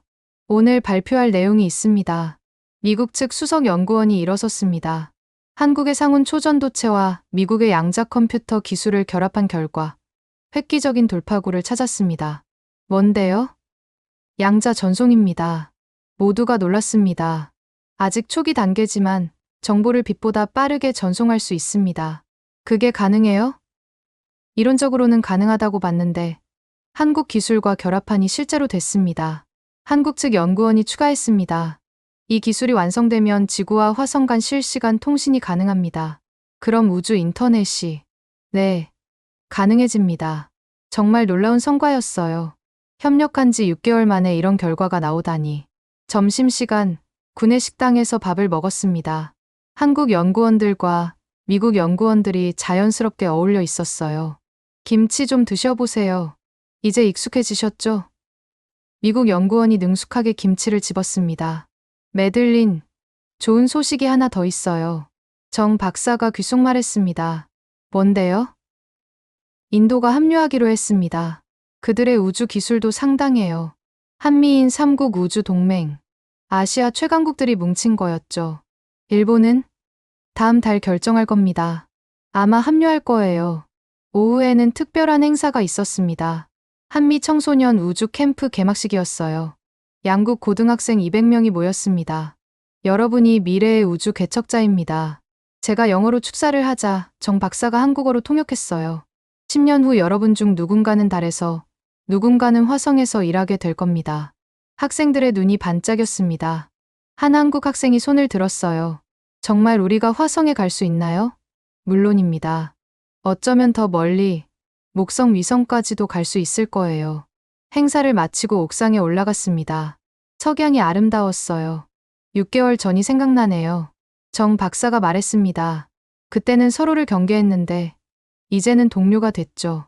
한국이 왜 미국을 선택했는지 이제 알 것 같아요. 왜죠? 가치관이 같으니까요. 자유, 민주주의, 그리고 더 나은 미래를 향한 열망. 정 박사가 웃었습니다. 그리고 한 가지 더 있습니다. 뭔데요? 정이죠. 한국말로 정. 70년간 쌓아온 신뢰와 우정이에요. 저는 고개를 끄덕였습니다. 진짜 동맹은 기술이나 돈이 아니라 신뢰로 만들어지는 거였어요. 1년 후, 유엔 총회장, 뉴욕. 한국 대통령이 연설을 시작했습니다. 저는 미국 대표단석에서 지켜봤어요. 오늘 대한민국은 인류 공영을 위한 특별한 결정을 발표합니다. 총회장이 조용해졌습니다. 우리가 개발한 소형 모듈 원자로 기술을 아프리카 개발도상국의 무상으로 제공하겠습니다. 출렁임이 일었어요. 그 기술은 수조 달러 가치가 있는데 무상 제공이라니. 단, 조건이 있습니다. 이 기술은 평화적 목적으로만 사용되어야 하며 국제원자력기구의 감독을 받아야 합니다. 아프리카 국가 대표들이 기립박수를 보냈습니다. 추가로 우리의 담수화 기술도 공유하겠습니다. 깨끗한 물은 인류의 기본권이니까요. 미국 대표가 제게 속삭였습니다. 한국이 왜 이러는 거야? 이익도 없이. 이익이 있어요. 다른 종류의 이익이죠. 연설이 끝나고 한국 대표단을 찾아갔습니다. 정태원 박사도 와 있었어요. 왜 이런 결정을 했습니까? 매들린, 진정한 강국은 독점하지 않습니다. 나누죠. 한국 대통령이 다가왔습니다. 스톤브리지 단장, 한국은 받기만 하던 나라였습니다. 이제는 줄 수 있는 나라가 됐어요. 하지만 경제적 손실이, 단기적으로는 손실입니다. 하지만 장기적으로는 투자죠. 정 박사가 설명했습니다. 아프리카가 발전하면 거대한 시장이 됩니다. 그리고 우주 개발의 파트너가 될 수도 있고요. 우주 개발이요? 적도 지역은 로켓 발사에 최적이거든요. 케냐, 탄자니아와 이미 협의 중입니다. 한국의 전략이 보이기 시작했습니다. 기술을 나누면서 동시에 미래 파트너를 확보하는 거였어요. 다음 날, 특별한 발표가 또 있었습니다. 한미 공동 우주 대학을 설립합니다. 장소는 하와이, 미국과 한국 중간 지점이었죠. 매년 1000명의 학생을 선발합니다. 전액 장학금이고요. 자격 조건은 열정과 재능만 있으면 됩니다. 국적, 인종, 빈부 상관없이요. 이것도 한국의 제안이었습니다. 왜 이런 투자를? 미래는 사람이 만듭니다. 우수한 인재를 기르는 게 최고의 투자죠. 저는 한국이라는 나라를 다시 봤습니다. 작은 나라가 아니었어요. 생각이 큰 나라였죠. 마지막 날, 한국 전통 찻집에서 정 박사를 만났습니다. 매들린, 한국 속담 하나 알려드릴까요? 뭔데요? 호랑이는 죽어서 가죽을 남기고, 사람은 죽어서 이름을 남긴다. 무슨 뜻이죠? 한국은 역사에 뭘 남기고 싶어 합니다. 인류 발전에 기여한 나라로 기억되고 싶어요. 창밖으로 뉴욕의 스카이라인이 보였습니다. 미국도 그랬잖아요. 세계를 도왔죠. 맞아요. 이제 한국도 그 책임을 나눠지려는 겁니다. 정 박사가 차를 따라주며 말했습니다. 앞으로 50년 후 인류가 태양계 전체로 퍼져나갈 때 그 시작점에 한국과 미국이 함께 있었다고 기록될 겁니다. 저는 그 말에 감동했어요. 자랑스럽네요. 그 역사의 일부가 된 게 지금까지 메들린 스톤브리지의 사연 어떠셨나요? 한국이 20년간 조용히 준비해온 미래. 그것은 단순한 기술 개발이 아니었습니다. 인류 공동의 미래를 여는 원대한 계획이었죠. 진정한 강국은 목소리를 높이지 않습니다. 조용히 실력을 쌓고 때가 되면 그것을 나눕니다. 한국이 보여준 것은 바로 그런 품격이었어요. 여러분, 우리나라가 이런 놀라운 잠재력을 가지고 있다는 사실, 정말 자랑스럽지 않으신가요? 이 이야기가 단순한 상상이 아니라 충분히 가능한 미래라는 점. 그것이 가장 놀라운 부분입니다. 한국의 숨겨진 저력을 널리 알리기 위해 이 영상을 공유해 주세요. 우리 모두가 자부심을 가질 자격이 있으니까요. 구독과 좋아요도 잊지 마시고요. 다음에는 더 놀라운 이야기로 찾아뵙겠습니다. 지금까지 감동 편지함이었습니다. 감사합니다.